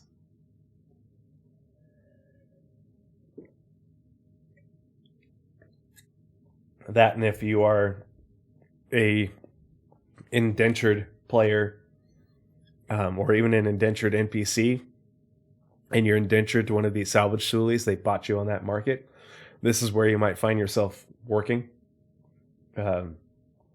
Processing the garbage that gets dumped out here. Unfixable equipment and large waste. But, maybe you find some treasures out there. Maybe that's something that they could do with probability volumes of salvage is, occasionally you find something, worth a pretty penny. So that's it for the Kin system. Now we're going to look at the Yulin system. So let's back out here. Back to the star map. Yulin, which is over here. That's food for the Banu, though. They'll eat anything. Yeah. And just a reminder, because I just saw Moobot post it in chat. I am always all my content is charity driven. So if this is your first time catching one of my streams and you've come over from the Astropub, I keep no monetization for myself. In fact, I take what I earn and add to it with some of my own money and donate it entirely to charity to stackup.org. I actually am waiting for my YouTube payout here in the next couple of weeks, and I'm going to donate that and my most recent Twitch payout at the same time. So yeah, if you like the content and you want to come and hang out, I appreciate any and all the support. Suffering through ads supports the cause. If you like content and you don't want to deal with ads, drop me a sub, and just know that any and all monetization I receive goes 100% in its entirety to stackup.org. When I get a payout, I round up to the next highest $50. So if it's $85, I round it up to $100 with my own money and donate it to stackup.org. Last year we raised nearly $2,000, I think it was, between direct donations, via the community, as well as me donating my Twitch, and I'm still waiting on my first YouTube payout. Should be coming soon, but my Twitch payouts. So sub money, ads, all that sort of stuff. So if you do !charity in chat, that gives you the link to the donor drive, and if you want to donate directly, you can donate directly that way. But StackUp, and then there's the link to StackUp.org to learn more about them. About basically what they do is they use the funds they raise to connect veterans and members of the military with video games and video game communities to combat PTSD. And I'm a veteran. I'm a former infantry Marine. I'm a current Army flight medic in the National Guard. I have PTSD, diagnosed. I get money from the VA and all that. And video games and video game communities are a big way that I fight my own demons. And spending time with you guys is my therapy. This is a big reason I do this is because I enjoy spending time with you guys, and it helps. It's how I treat my mental health issues. And I believe in it. I believe it works. And I hope that more veterans will find video games in order to, push back against the demons. I hope more veterans will find find friends like I have in video game communities. I consider you guys my friends. Everybody in my Discord, you guys are my friends. I'm a dad and I work 2 jobs, so I don't get to do much socialization outside of that. So, this is my therapy, and you guys are my therapists, but you're unpaid. So congratulations. You are my indentured servant therapists. How about that? You didn't read the fine print. But anyway, any support is really appreciated. So I just appreciate you guys being here and hanging out with me and supporting the cause. So the Yulin system, which would be sort of the most Western system of the Bandit Protectorate. Obviously, the Bandit Protectorate is not very large or numerous in terms of systems. 1, 2, 3, 4, 5, and then Treese way up here, oddly enough, in Xi'an space. So 6. Meanwhile, we've got dozens of UE systems and a goodly number of known Xi'an systems. But so the Yulin system is connected, via a small jump point to Banshee. And Banshee is, I forget, that's the one where it's a really dangerous star, and they live underground on the planet there. There's an underground city. But anyway, a small jump point to the Banshee system. It has no known jump points connecting it to the Bandit Protectorate. So maybe they do exist and they just haven't told us about it because they don't feel the need to. But then it's also connected by what looks like a medium jump point to the Lear system. And if you remember the I forget the CIG's actual name for it, but the sandworm from Lear 2 or Lear 3. I forget if it's Lear 2 or Lear 3, but that was the 2016 CitizenCon demo, right? Anyway, that's in the Lear system on either Lear 2 or Lear 3, and the FPS map, the Good Doctor, is on the opposite planet. It's either Lear 2 or Lear 3, and basically there's a cult that has taken over the planet, and they shoot at anybody that comes near. So they're kind of isolated, it would seem. I can't wait to have a Dune moment and get eaten by a sandworm. Yeah, you didn't tread softly, huh? Yeah, I'm actually going to go see Dune 2 on Sunday with a good buddy of mine when he gets off shift in the morning. So we're going to catch the matinee at the fancy theater with the reclining seats and the good food. My wife gave me permission, so we're going to go at 1 o'clock when my kid goes down for a nap, and have lunch while we watch the movie, and it's one of those places where they even have a liquor license, so it'll be a good time. I'm really looking forward to it.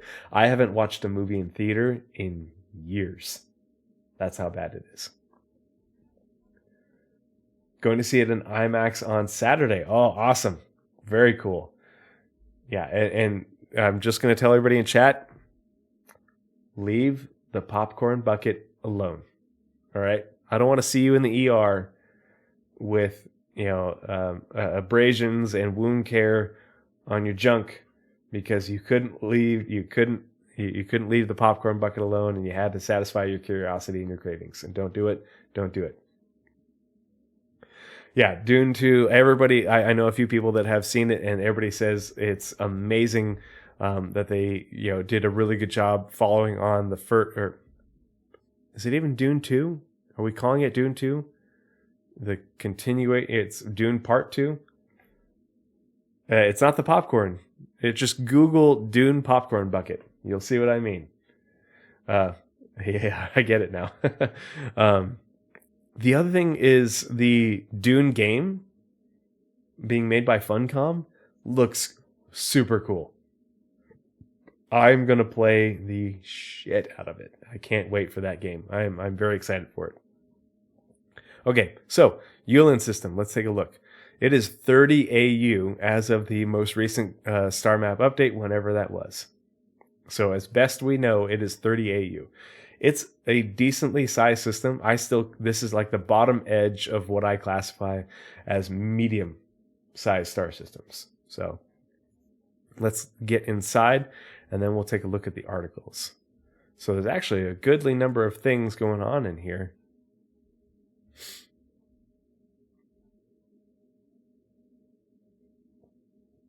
Yeah, they did take. I get what you mean, Aether Drift. They did take some liberties with the art direction. Yes, I agree. If they've doubled, oh god.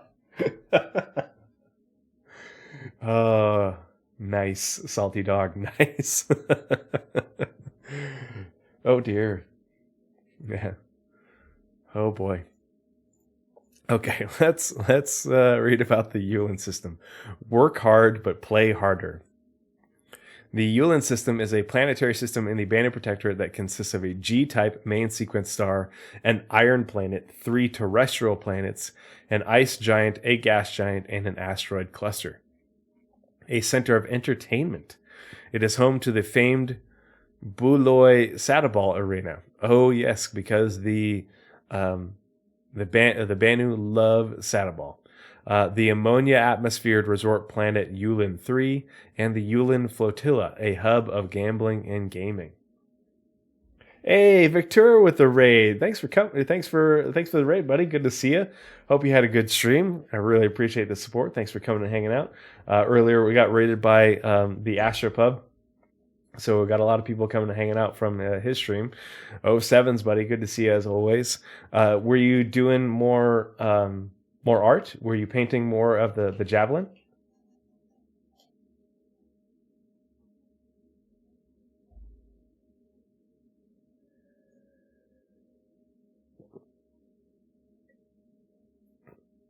We did some planet tonight. Like planet art? Were you painting a planet, or were you planet what? Oh, you're doing okay. Same painting, but I remember. Okay. Do you have an updated image that you want to share? I'll happily throw it up on stream if you want to share. So for context, before we continue with Yulin, Victoria has been a longtime supporter of the channel and the podcasts, and Victoria sent me this, and I'll always show it off whenever I have the time.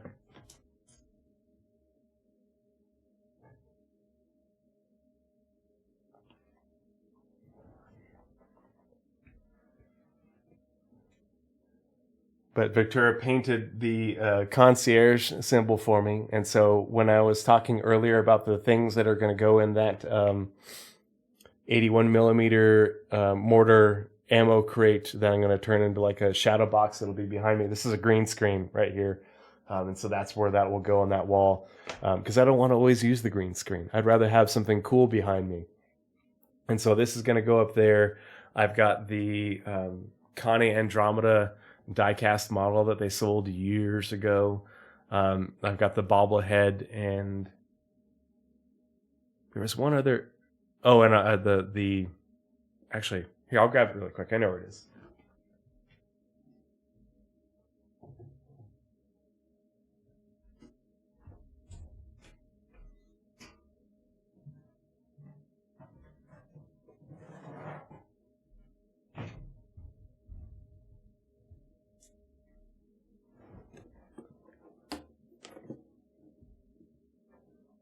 So I have this shadow box that my sister put together for me of the original. This is the original patch set that they sold ages ago. And so I have all the original patches, and then I'm going to put my patch that I had made for the Vomit Comet, which is the name of my Anvil Valkyrie that I use when I'm doing relic hunts. And then I'm also, I had the art commissioned, and I'm waiting for more money to commission the next series of patches to be made for the Loot Goblin, which is the name of my Cutter Rambler that I would use when I'm doing my 0 to hero and doing retrieval type stuff, and wreck diving. And so I'm going to have those two patches mounted on there. And that will get put up on the wall alongside the sort of shadow box crate behind me. And that way I won't need to do the green screen. I'll have something cool for you guys to look at besides me in the chair. Hey, Buster, good to see you. 07, thanks for coming and hanging out. We really appreciate it. Hope you're doing well, my friend. Late to the raid. I took a phone call. That was okay. You do you, girl. So, yeah, the Yulin system. I did the Lore Equals Gameplay episode 21, where we looked at the Glee system and Bacchus, which are Banu systems. This one is looking at Yulin and Kins. And each one of the Banu systems is really interesting to me and has an interesting theme to it. And they are all, each one of them, very different from another. Whereas there are some similarities between systems within the UEE. It's almost like the Banu do what the Xi'an do, in that the Banu will, or the Xi'an will take a system and devote it entirely to something specific or a planet, to a specific venture. Whereas the Banu will have like a theme to the system, and this system, the Yulin system, is all about entertainment, and the kin system is all about indentured servitude and labor, low output, low value labor. So let's read more about the Yulin system. Yulin 1, small planet with an exposed core. So interestingly enough, I forget if it was in the Bacchus system or in Gliese, there was a planet with an exposed core. And it's rumored that by getting close to the exposed core, it helps to treat, what would be the best way to say it? Pain and other unwanted symptoms associated with cybernetic, like the cybernetic limbs, cybernetic implants, that sort of thing. And and so reading about that was really interesting, because people will travel, far and wide to be taken to this, to get as close to this exposed core of this planet, and you have to have special shielding to protect yourself, blah, blah, blah, just in the hopes that it will, do their provide some sort of homeopathic treatment for the symptoms that ail them regarding their cybernetics. Yeah, I guess the phantom pain would be one thing. I don't know if there's other symptoms associated, besides pain associated with it. But it was interesting to read about. So yeah, if you haven't seen the Galactapedia update from, let's see, this is February, so from January, it was a planet in the Gliese system, Gliese. I forget which one. I just found that really interesting, and I was like, oh, okay, that'd be really interesting to outfit your cutlass steel with extra shielding or special shields to be able to fly people as close as possible to the core of a planet, and so they get the placebo effect of feeling like it's doing something for their phantom pain from their cybernetic leg. It was an interesting narrative. I enjoyed it. Yulin 1 is the first planet from the sun of the Yulin system, Banu Protectorate, orbiting very close to the sun. Its lithosphere has been mostly worn away after eons of exposure to stellar wind and radiation. The surface of the planet is heavily cratered, resulting from countless meteor strikes. The largest of these craters are surrounded by long, thin streaks of particles that surround their impact sites like spokes of a wheel. So they went to pretty great lengths to explain with a written word how particularly interesting to look at these are, all these craters and such. And to me, because the Yulin system is a hub of entertainment, I could see if you're going to the flotilla there or the results and stuff, that there would be day trips essentially to go and look at the craters, these very interesting looking craters of Yulin 1. And so you take some tourists in your Spirit E1 and you fly them close to the planet, and you do some low flight and you bank, and that way they can look and take pictures and such, and be like, oh, okay, if you look out to your left, blah blah blah, and it's named this, and all that tourist stuff. That'll pay money. So that's Yulin 1, and we can see Yulin 1 is fairly close to the sun, well within the green band. But then you can see here there's the Yulin Flotilla, here's Yulin 2, the Buloi Saddleball Arena. The two jump points are both fairly close to the inner system. The one to Lear, which is probably less used, just because the only people in Lear are cultists and mostly people who are there illegally. It's fairly well below the ecliptic, so it's a decent little distance from anything. But the one to Banshee, Banshee is a UE system, and there is actually a very large subterranean city, and there's extensive mining operations on one of the planets in Banshee. And so I could see people, miners and other people living and working in Banshee going on vacation, and going to the Yulin system to gamble and do some sightseeing and go on a cruise, essentially, their version of Space Vegas, Space Puerto Vallarta, maybe.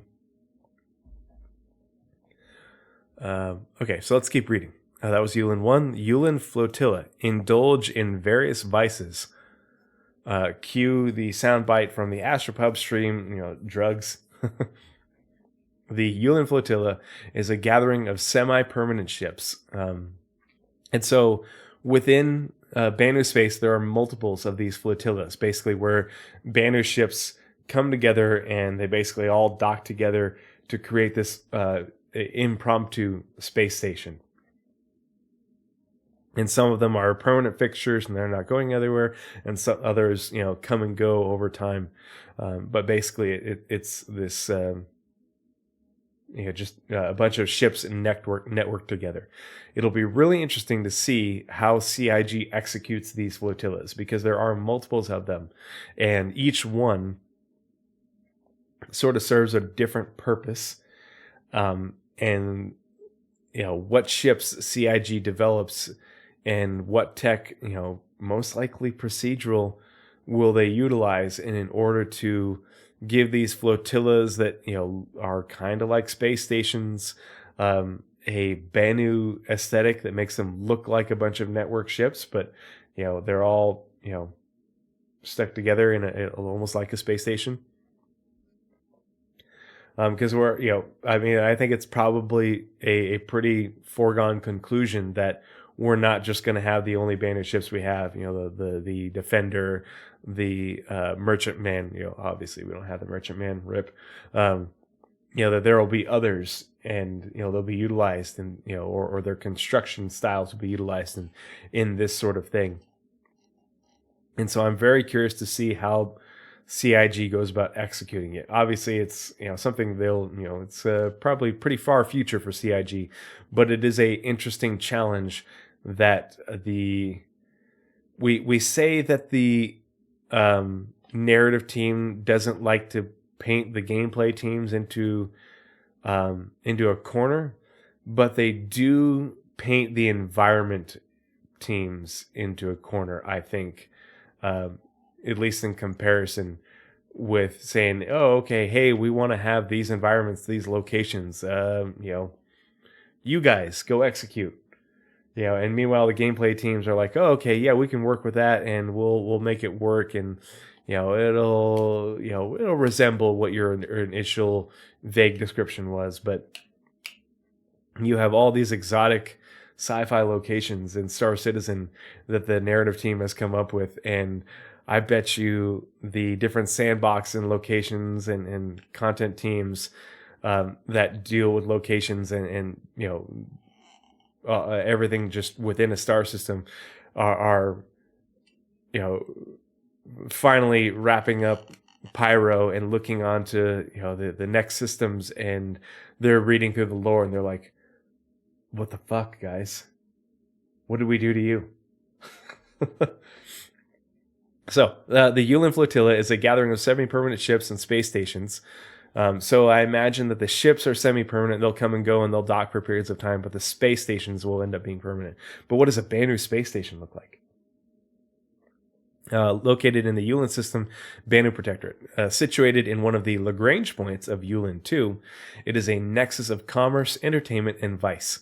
Various Sulis that specialize in gambling, racing, recreational drugs, counterfeiting, and other such trades operate in the flotilla, making it a popular destination. So, Banu Mafia operate in the flotilla. A bunch of Banu wise guys.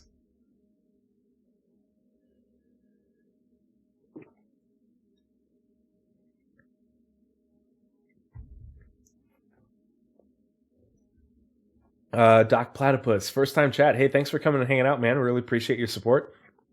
So he asks, what is an 0311? Or 0311. We call it 0311. That is my first MOS. So I was, and that stands for rifleman from the Marine Corps, Marine Corps Infantry. So that was my first MOS back in 2003. I was also in 0331. I went to machine gunner school in 2005 before my second deployment. But I'm also an Army 68 Whiskey. I'm a National Guard Army flight paramedic 68 Whiskey Fox 2. So 07, brother or sister, whatever you identify as. But yeah, I got out of the Marines in 2007.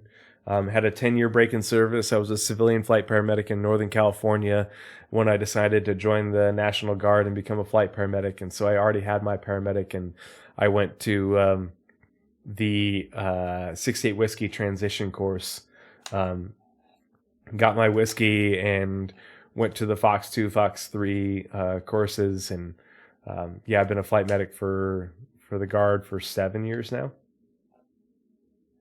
I just hit E7 and took over a cavalry medic platoon in the Oregon Guard. Oh, cool. We're practically neighbors. Cool. Very awesome. I was just in Oregon the other day. I'm a civilian flight paramedic as well. And so we pick patients up from Oregon and fly them back here to Boise, but also take patients from here to Portland on a regular basis. Are you Guard or... Oh, yeah, Oregon Guard. There we are. Very cool. Yeah. I'm an E6. I'm a staff sergeant, and I'm lucky that I don't have to lead the section. I have another E6 who is younger than me and less experienced, but he has more time in the Army, so he's in charge. And so it's great. I just get to do my job and get paid the same amount as him. He fucking hates it. And obviously you can see I'm a shitty soldier because I don't shave. My unit is super lax. They don't care if I don't, as long as I'm clean shaven, if I come in on a mission or to come in and fly on a non-drill day or, shave before drill, they're like, whatever. I just took over, so I'm basically doing left seat, right seat. Very nice. Very good. Yeah, no, the Guard has been very good to me. I always joke that it's a paid hobby because I come in and train on drill weekends. I fly pretty frequently just because I live close to the base and I enjoy flying, and it's super chill and easy money. and I just get to ride around in the back of a Black Hawk and fly over the Sawtooth Mountains, and it's chill, and the benefits are good, and I'm glad to do it. And eventually I'll get a pension out of it. I do have to go fly this next week, so I will have to shave, but it's been almost a month since I've had to fly. We don't have drill in March, so yeah. It's day off from my insane family life and 2 small girls. Yeah, I have a 2-year-old son and twins on the way. So yeah, I feel ya. I totally feel ya. And it's I love my family, but sometimes you do need a break, and it's also a break from my real job. My real job, I have to go on long flights and treat patients and do lots of paperwork, and it's a lot of work. It's very rewarding, but it's a lot of work. Whereas when I fly with the Army, I'm just flying with the Army, and it's super chill. And I do have to do a lot of teaching, just because I do it, in my civilian job, and I'm at a point in my civilian career as a flight medic where, I do a lot of teaching. I'll do a lot of research. I do a lot of speaking. And so I get roped into doing that for my unit and other units. But yeah, it's a good deal. Continue on. So, if, gameplay wise, the Yulin Flotilla, this is going to be one of those places you go. I mean, obviously they're going to need, things to be delivered there, supplies and what have you. There's going to be a lot of people transport to and from the flotilla, bringing people on vacation to the flotilla, taking them home from the flotilla, all of that.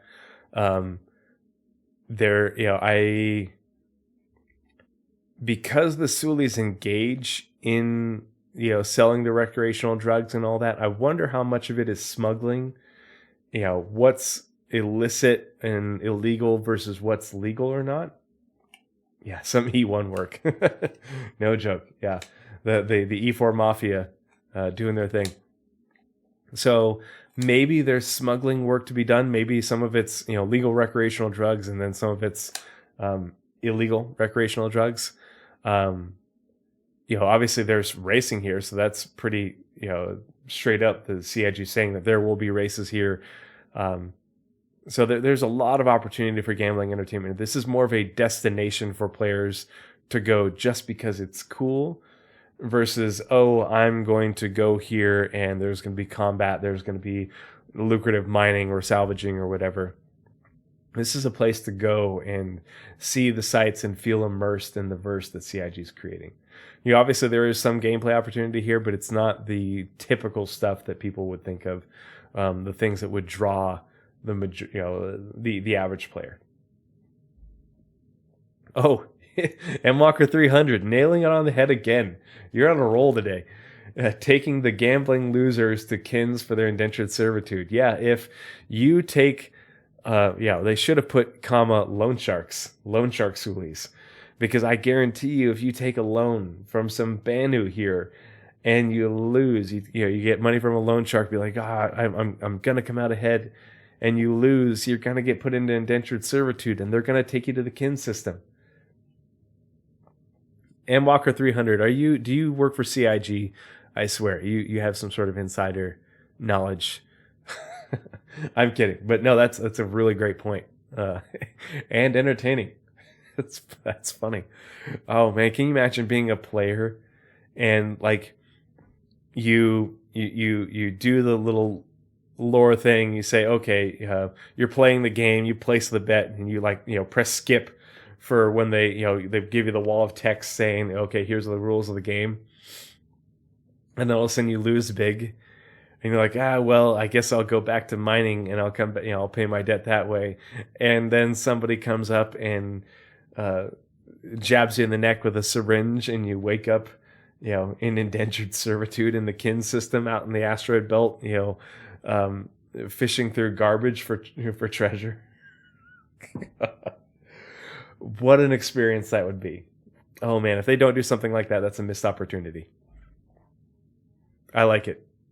Yeah, M Walker 300 with 2 ideas that CIG needs to ship this evening. You're on a roll, buddy. Yulin 2, smog planet with a with a prismatic atmosphere. Interesting. So, Yulin 2 is the second planet from the sun of the Yulin system Bennu Protectorate. A smog planet, it has a deadly but prismatic atmosphere that shimmers with many colors under the light of its star. And I think they did a pretty good job of sort of giving sort of an example of that in the little image here. Yeah, Avengers stalker work. A smog planet has shimmers. It is a popular subject of photography among tourists. Postcards, wall coverings, clothing, blankets, and other objects with images of the planet on it are sold at the nearby Buloi Saddleball Arena to its human and Bennu visitors. So yeah, it's another tourist destination. You know, you fly by, people take pictures. You know, you get close to take a look at it. It's a smog planet, you know, so it's not. It doesn't mention anything about any structures or resorts or anything like that on the surface. But what are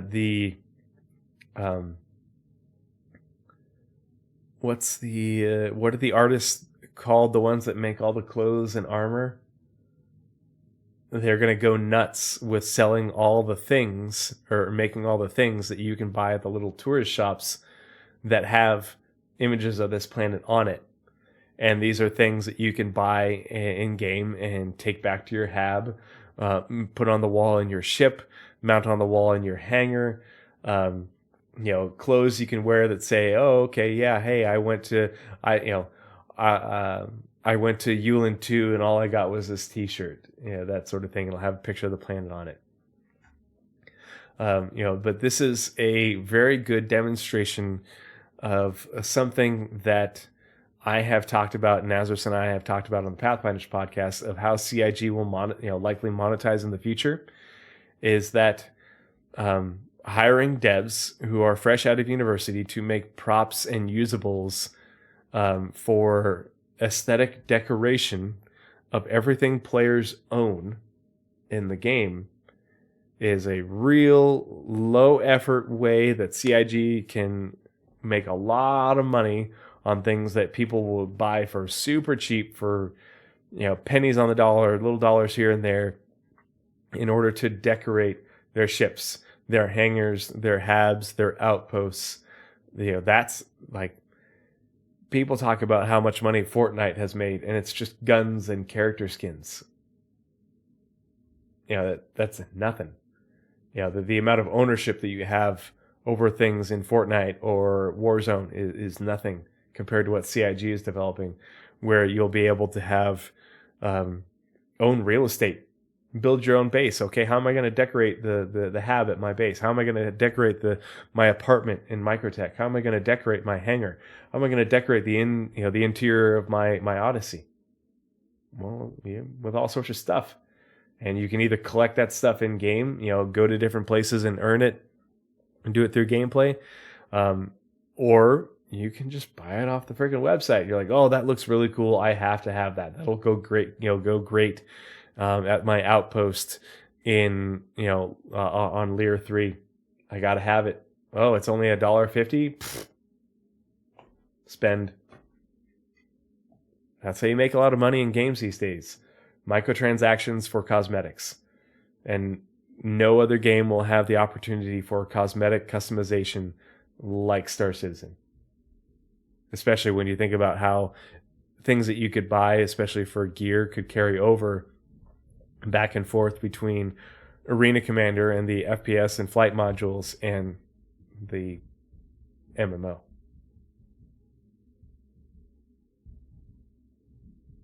See, Salty Dog, that would be a really cool thing to be able to buy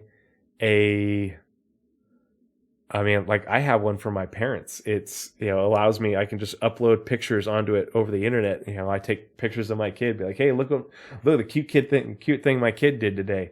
And I can put the picture and it pops up on their little digital photo frame on their table in their living room, and it gives them a notification on their phone saying they have a new picture, and they can walk into the living room and be like, "Oh, look at our grandbaby!" It's great. How cool would that be if you had like some sort of thing you could mount on the wall, and then you just upload your screenshots to it, and you change it, and you buy it in game, or you buy it off the website, whatever. That's a cool idea. I think it's. Now, obviously, I would have to make sure you're not uploading things that are inappropriate, but, that's a cool idea. Possibilities are endless. And, you can monetize it. And a lot of people will buy it in game, but some people will buy it with real money. And that's how you monetize. That's how you fund a studio as big as CIG is and as big as they're trying to get, because they're not done growing, folks. They're aiming for a studio between 1,600 and 2,000 people by the end of 2026. Keep that in mind. It ain't just ships. Ships are pocket change. They also have investors, folks. Investors who want dividends. Okay, so that's Yulin 2. Let's look at it on the star map. So here is the flotilla at the Lagrange point for one of the Lagrange points for Yulin 2. Yulin 2 is just on the inner edge of the grain band, but not quite in it. And then here's the Saddle Ball Arena in orbit around Yulin 2. So let's look at the Buloy Saddle Ball Arena. So this is probably a big reason that Saddle Ball was brought up in a recent, was it SCL? It's because they talked about it. The Banu are big fans of it.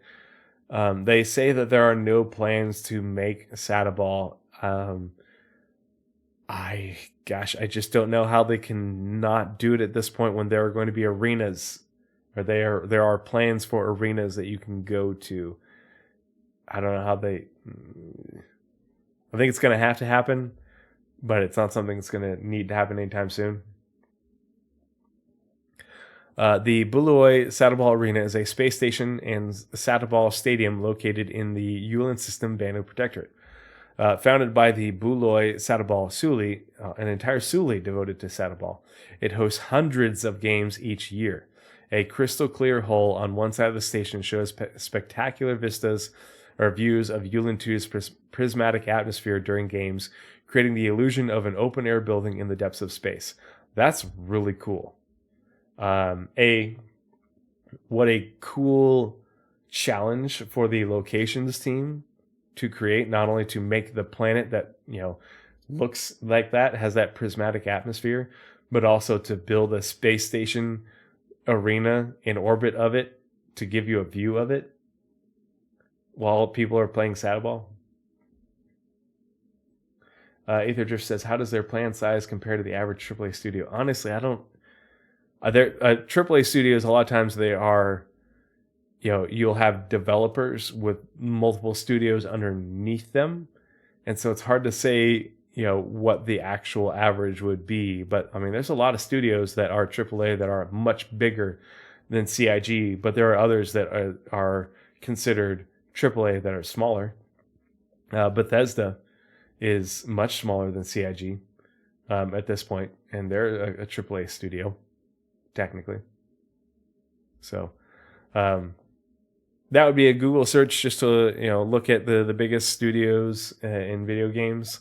But CIG has every intention of being a big studio and putting out multiple episodes of the single player campaign, probably multiple other single player campaigns, along with Star Citizen and who knows what else. And Star Citizen's gonna be huge, But it's very telling that CIG makes $100 million and change a year on Star Citizen and puts it entirely into the development of the project, and people are pissed off at them for it when there are studios that make many multiples, many orders of magnitude more money than that every year.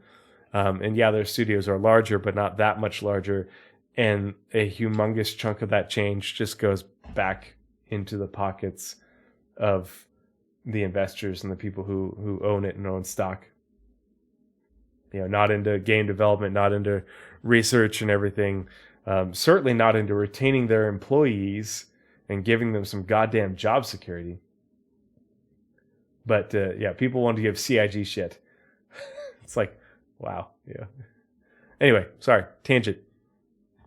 But the Buloi Saddle Ball Arena, that'll be, again, when it comes to lore equals gameplay, as a player, you're just going to want to go. It'll be a cool experience. Can you imagine going with your friends to catch a playoff game at this arena with that planet in the backdrop? That's an experience. It's not so much gameplay. It isn't a game mechanic. It's an experience in the game that, especially if you do it with friends, is something you won't find anywhere else in game. Not even close. But also, gameplay wise, of course they're going to need cargo hauling to bring stuff in there. I mean, how many double dogs do you think they go through in a night? And then how many people coming and going? It's a space station surrounding an uninhabitable planet in a system that's, a tourist destination. There's going to be a lot of people coming and going from here.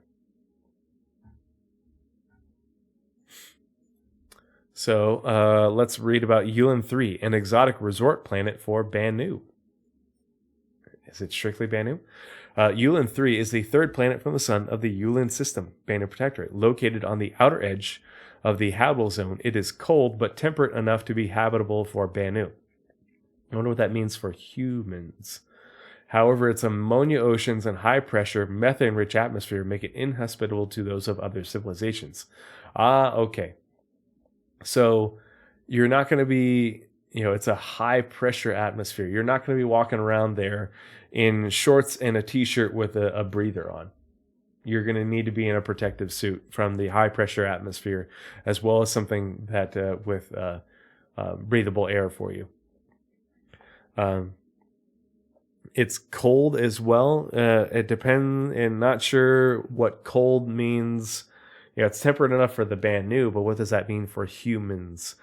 I imagine because it's a resort world, obviously it's a resort world for the Banu, but I imagine there would also be resorts, in with contained atmospheres and stuff for humans to visit, especially since this is a destination system. To Banu, Yulin 3 is a relaxing resort world. Enterprising Sulis have created a sealed arcology, sealed arcology, to encourage non-Banu vacationers to experience the planet's strange beauty. So again, there's going to be plenty of need to bring people here, plenty of need to bring things here for people to consume. And it's going to be a destination for players, just to take in the sights. Orison isn't all about gameplay. Orison is a tourist destination. People are, when the game universe is so much bigger and people are starting off in the game, many systems away from Stanton, Orison will be a destination to them because they want to go visit the city in the clouds because there won't be anything else like it. Well, there's not going to be anything else like Yulin 3 in other systems. There's not going to be anything else like the Saddle Ball Arena anywhere else. And so it's a destination. Players will make reasons to go here. They will undertake, pay money to be transported here. You will want to go, it's just like, I went to CitizenCon this last year and I met up with other players there because it was a destination experience for us. And we all spent money and we coordinated the trip. Multiples of us from Boise here all did it together. Same sort of thing will happen in game. You'll want to have these sorts of experience with your org mates and the people in the community. Yulin 4, experience their exciting spacecraft races. Gee, wonder what gameplay will be involved here. Racing? So before we do that, Yulin 3, here it is. It says it was more towards the outer edge of the green band, but here it is on the map, more in the middle, but it's probably going to be closer out here. And here's Yulin 4, definitely on the far outer edge of the green band. So Yulin 4 is the fourth planet from the sun of the Yulin system, Banu Protector. Tectonic activity on this world has raised towering pillars of rock with natural windows caused by constantly shifting wind patterns.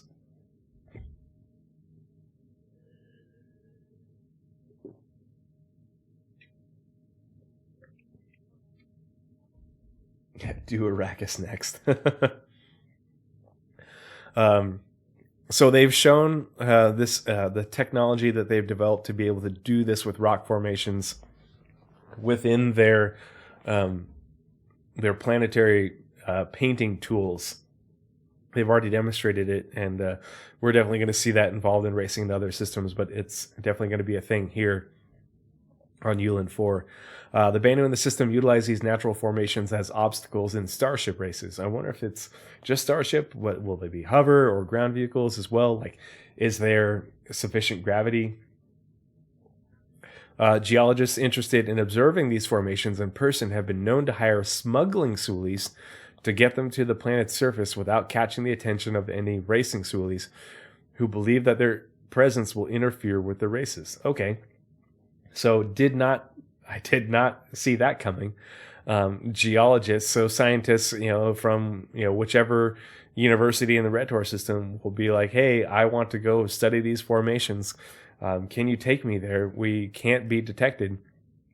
And so not only do you have racing gameplay, but you have smuggling gameplay involved with this planet.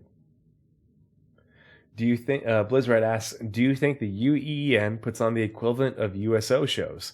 I would not be surprised if there was a job or a contract for players with an 890 to transport celebrities to from one location to another in order to give performances. I would not be surprised if they ended up doing events in game where they had music and singing, recorded animation done in order to have a short performance happen in game for something like that. It might not be a USO event, but I could totally see that happening. And I think that's a possibility just because of how much, it's not a huge part of the lore, but it's not insignificant in CIG's mentions of different celebrities, and different music types and media types and such. So I think that could definitely be a thing. Rinalin123 says, I'm really wanting to see Hades one day. Yeah, the Hades and the cracked planet and the ruins of the Hadesians. That will be interesting gameplay to explore and look for Hadesian artifacts and relics there. Let's see. So yeah, that's Yulin 4. Where I looked at that. That's out here on the outer edge of the green band. And let's see now, Yulin Cluster Alpha. Race here next to experience even more races.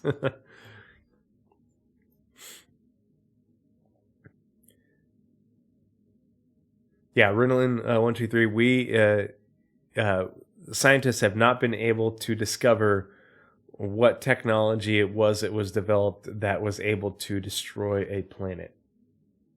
We that is still a mystery to the UEE. Yeah, Twilight Dancing. Yep. Yulin Cluster Alpha. The Yulin Cluster Alpha is an asteroid cluster in the Yulin system, Band Protector. Located in one of the Lagrange points in the orbit of Yulin 4, it is a dense nest of irregularly shaped asteroids that is often used as an obstacle course in starship races. Seeing an increase in popularity, some of the racing Sulis in the system have begun to look into expanding infrastructure in the cluster to accommodate more complex races and additional spectators. Okay, so not only is there going to be racing here, racing and gambling and, a destination for tourists and such, but if we eventually have the ability to build things in orbit, I could see, because they did talk about in that with one of the Rastar presentations of players being able to use Rastar and Rastar being used to make structures in orbit. There could be the potential for players to build racing structures. The what are they called? The things that you race through. Your little checkpoints and stuff. You could see opportunities to build racing infrastructure for the Banu in order to be like, oh, okay, hey, we're going to have a race here. We need these put here, here, and here. We need this put here in order for spectators to watch, blah, blah, blah. Lots of different options. It's kind of far-fetched, but, the fact that they mentioned that, at a minimum, bringing construction materials to them in order to further expand their infrastructure. But maybe there's a potential for players to be involved in actually constructing that infrastructure.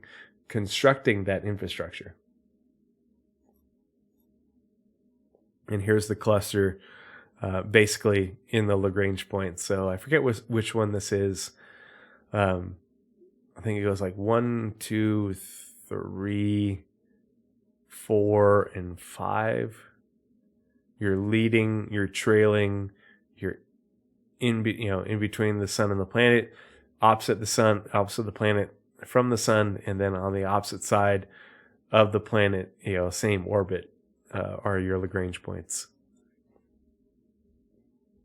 So Yulin 5, light blue ice giant. Yulin 5 is the 5th planet from the sun of the Yulin system Beta Protector. An ice giant, its hydrogen and helium atmosphere contains water, ammonia, and methane ice that combine to give the planet a uniform pale blue color. Its strong equatorial winds feed storm systems that create dark spots. Nothing any obvious here in terms of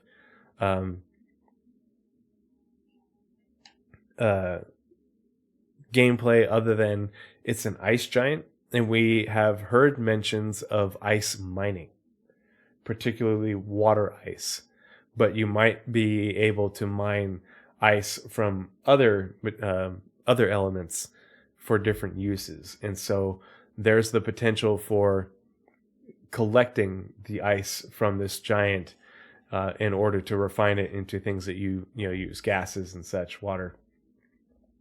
The other thing is, the description makes it sound kind of pretty. So there could be tourism, to fly out there and take a look at it. And you can see that Yulin 5 is way out here. And remember, the system is 30 AU, so it's not small.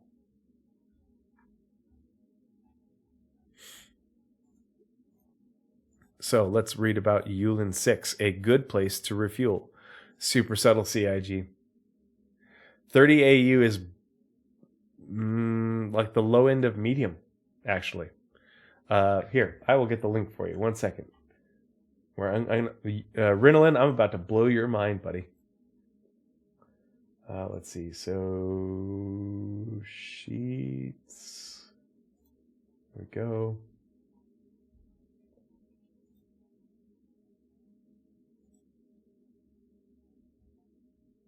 Share, copy link. All right. So,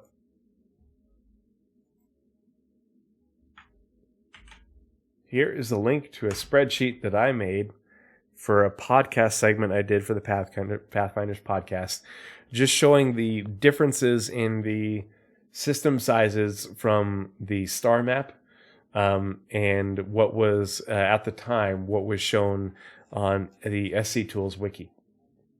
Stanton is 5 AU.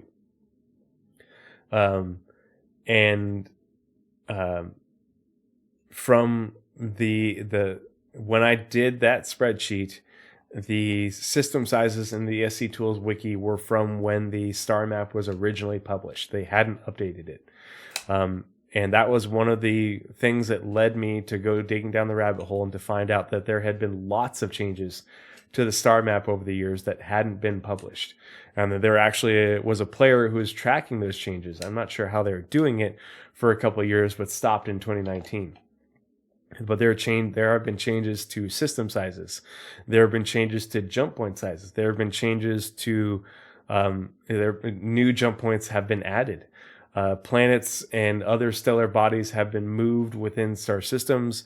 Their sizes have changed within the star map. Descriptions of planets have changed, planets and stars. All sorts of stuff has happened over the years. But I just did the spreadsheet so that way people could see that CIG had changed the size, and most of the changes are pretty insignificant and probably mean nothing. But a lot of them are enough, in terms of the systems being either made smaller or made bigger, that it shows that they have definitely made these changes, and some of these changes have been made in more recent years, like since 2019. For example, Nyx, when the star map was initially published, was 39 AU. And now it was dropped to something, I forget what the intermediate size was, but now it's down to 11 AU. Pyro, I think started out at 17 and then was 13, and now even in the most recent Stargen trailer, it says 9 and something. But yeah, Tamsa is the biggest one, but there are a number. I classify the systems, and I forget where I did them, the breakdown, but I classify systems in the same 1 through 5 size scale as CIG uses for hangars.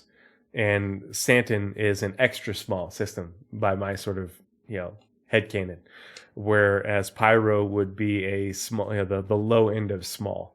And Yulin would be the low end of medium. Yeah. Tamsa has the black hole. It's like 300 something AU.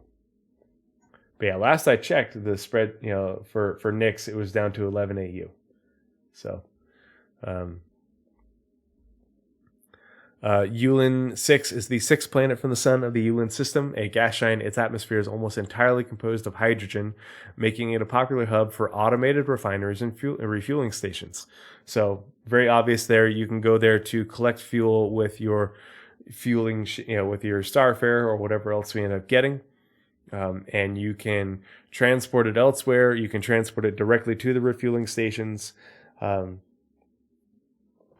So it's you can transport from the refueling stations to elsewhere. There's plenty of logistics for fuel that we don't have in game right now. But if you read the old lore for the Starfare, that was one of the things it was meant to do, is to be able to transport fuel from fuel refineries to stations and landing zones wherever it was needed, so for players to be able to refuel, and NPCs. This has additionally attracted outlaws who have been known to ambush unwary travelers. Security sulis based in this area sell their protection for a steep fee. So not only is there going to be gameplay for fuelers, haulers going to the stations to and from, but there's also going to be work for mercenaries to work with these security sulis to provide protection. And because it's a destination system, lots of tourists and such, of course they charge a steep fee for their protection services. So that is it for the Yulin system, and now we have a couple of character, and then Mirai. So let's back out real quick, and I will find Nyx, because I'm pretty sure the last time I checked it was 11. And I think before that it was 17, and before that it was 39. There we go. 11 AU. Blizzard says, I still want the Vanduul-styled merchantman to make a comeback as the Banu security boy. Oh, God. Okay. Oh, Blizzard. It's not letting me zoom out more.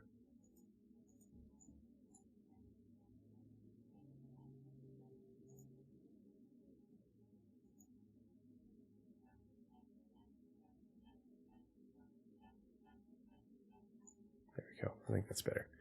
Okay. Close the Yulin system. Let's see. Buloy Satabo. They name himself after Satabo. Buloy Satabo is the Esosuli of the... Oh, okay. So, yeah. Name makes sense. So, Esosuli means that he's like the chief, the president, the CEO. In my defense, that concept was sexy as fuck. Is the Esosuli of the Buloy Satabal Suli and its namesake arena located in the Yulin system, Banu Protectorate. They refounded the Suli in the late 2920s after the sudden death of the previous Esosuli and immediately contracted with a construction Suli to create the arena. A huge fan of Saddleball, Bouloy attended every game held at their stadium until their streak was broken in 2941 when an influx of shoddily made counterfeit tickets forced the Esso Suli to temporarily devote their time to rooting out the ticket's source. Interesting. So yeah, I'd be interested to meet. I hope that these characters that they specifically name in the lore, the ones that are still alive, of course, are characters that we can eventually go meet. I would love to meet Bouloy. It sounds like a Polish name. Mirai, makers of high-performance spacecraft. And this is the last article for the night. Mirai is a subsidiary of Musashi Industrial Starflight Concern, MISC, that develops and manufactures high-performance spacecraft. In 2833, then CEO Corey Desmond created a specialized team within MISC to help it expand its portfolio beyond the industrial craft that it was known for. The team's first creation, the Daedalus, went on to... pardon me. Sorry for the interruption. Went on to compete in the Murray Cup and placed third in the 2853 race. In 2910, MISC's groundbreaking agreement with the Jian Empire granted the company access to new technology, leading the team to design the Razor. The ship's success resulted in MISC branching the experimental team into its own division, which they named Mirai. The Fury fighter, developed with a mixture of human and Jian technology, was the brand's market debut. Very cool. Yeah, the Fury is a pretty interesting ship. Not my speed. MISC really isn't my speed in general, although I do have a CCU to an Odyssey. But good lore. Good lore. Alrighty, let's change back to this screen.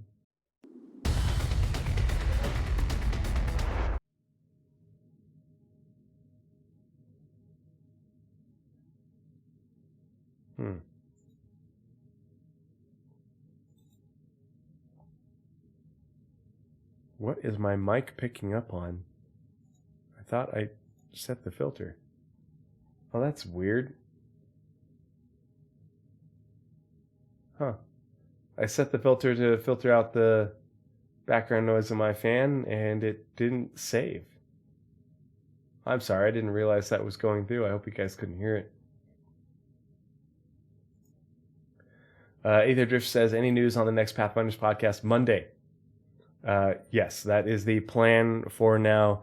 Nazar says he's available, so we will plan on 10 p.m. Eastern on Monday. I was hoping for Sunday, but Monday works fine for me. We're going to be covering the February monthly reports that just released today. And then I'm hoping that we will be able to do another episode within a week of that or so, just covering the most recent roadmap roundups. And I finally got around to catching up on Ray's Guides videos, and so I want to talk about the quantum economy. Give an update on that, because I've got a bunch of information regarding it that I eventually want to turn into a video, but I want to put that out to you guys, because as much as I like Ray and I really enjoy his content, I do think he does a very good job and is very analytical and highly intelligent. I think that Ray doesn't fully understand quantum, and probably could stand to watch the presentations again in detail, because he's worried about its scaling and is worried about its scaling to do things that it's not intended to do. I think he is confusing quanta and the other divisions of NPC and AI, and is worried about the scaling of subsumption NPCs, which is very valid and is something that I have been very vocal about in terms of players who are hedging their bets with multi-crew ships and that they're just going to hire NPC crew. And I'm like, well, what if you can't get NPC crew? What do you mean if I can't get NPC crew? Why would I not be able to get NPC crew? You think there's going to be an unlimited supply of NPC crew? NPCs and their logic are very expensive on servers. You don't think that CIG is going to put a cap on the number of NPCs that are simulated within the universe, and put a cap on the number that are available to be hired? It's just like the labor market in the real world. There's going to be a finite amount of NPCs that can be hired by players to be crew. And so they are going to be very, very expensive. But like they have done tests with Quanta and Quantum, and they can simulate millions of Quanta. Millions. But Quanta are not physicalized NPCs you can interact with. What Quanta do is, based off of the actions of Quanta, they are designed to impact the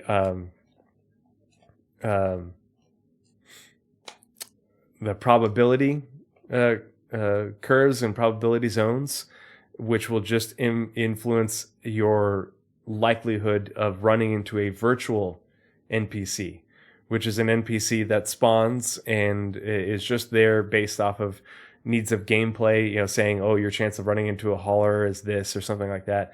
And after they stream out, they are destroyed. They don't persist.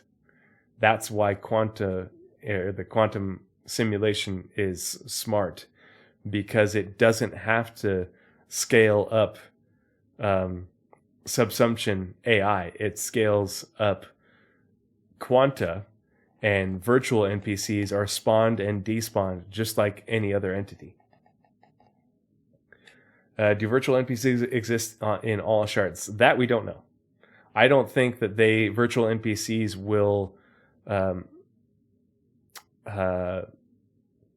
If you are in the same spot as another player on a different shard, I don't think you'll see the same virtual NPC. I think you'll be in the same probability volume, and maybe you'll see have an NPC of the same type. Maybe you won't. But I don't think they'll persist across shards. I don't think a server will simulate the same and copy paste the same NPC across multiple shards. You're not wrong, Socially Confused.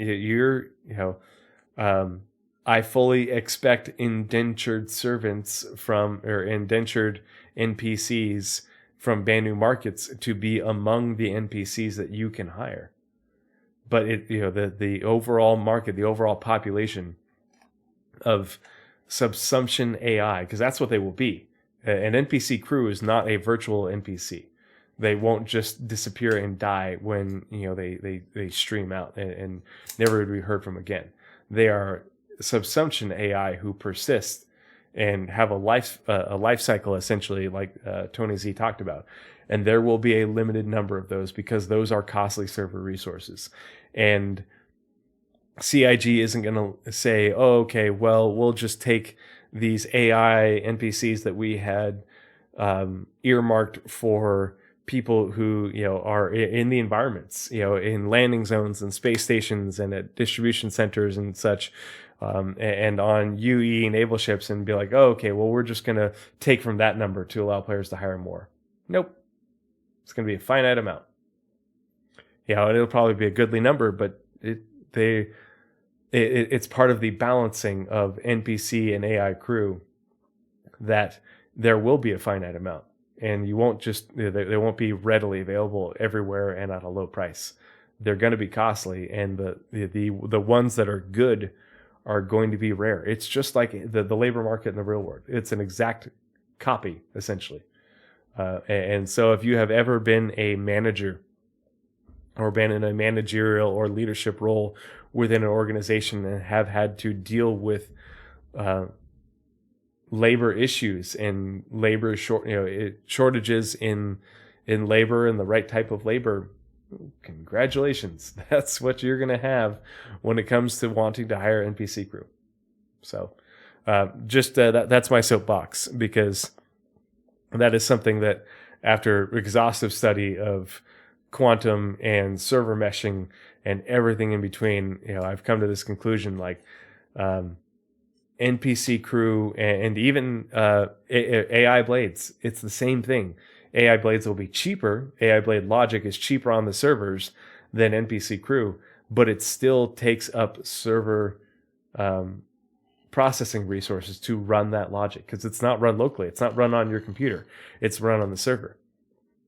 And so if everybody's buying up AI blades, the AI blades will get prohibitively expensive when they start to impact server performance and server resources. Economics, folks. Congratulations. But yeah, that is all I have for Lore Equals Gameplay this evening. This has been episode 22. I just want to thank everybody for coming and hanging out and sticking around and being a part of the conversation. I hope you've enjoyed the content. I really appreciate any feedback you have. I thank you for supporting stackup.org. This will be posted on my YouTube, so if you didn't catch all of it, it will be up, episode 21 will be on my YouTube tomorrow, so this will be up on the 9th at noon Mountain, so 2 p.m. Eastern. So if you're not subscribed to my YouTube, please check it out. It's just youtube.com / / whatever it is, @tree0311. And throw me a sub, I'd really appreciate it. And the Pathfinders podcast will be next Monday at 10 p.m. Eastern, going over the February monthly reports. But yeah, thanks everyone. And before we go, we got to pass the love on, especially because Paul gave me a raid. Really appreciate everyone who stuck around from Paul's stream. And then Victoria also rated as well. So let's find someone to stream and send the love along. Become best friends. Yep. Hey, Brennan Dree with the subscription for 4 months. Thank you so much for the support. Thanks for supporting stackup.org and their mission. So let's see. Let's close that. Twitch and raid. Let's see. Oh, wow. The raid menu is different now. Huh. When did that change? Let's see. Let's see. Verity is playing XCOM Unknown.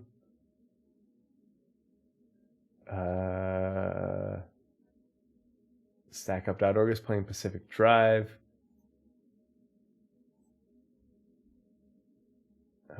Let's see. Who's playing Star Citizen? Mm-hmm. Any suggestions on who we should raid?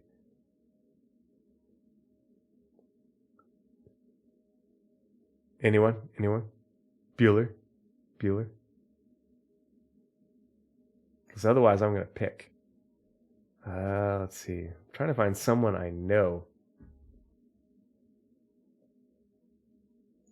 Whoop, wrong screen. Papa Juggernaut? Papa Juggernaut. Okay. Got 2 recommendations for Papa Juggernaut. So let's see if I can spell that right. Papa Juggernaut. Playing Star Citizen. Got 37 people in chat. Sweet. All right. We will start the raid for Papa Juggernaut. Go show them some love. Tell them I said hi. I have to call it a night because I have to take the kid to the dentist in the morning. Yeah. I have to take a toddler to the dentist. It's going to be great. All right. Raiding now. Cheers, everyone. Thank you. Love your faces.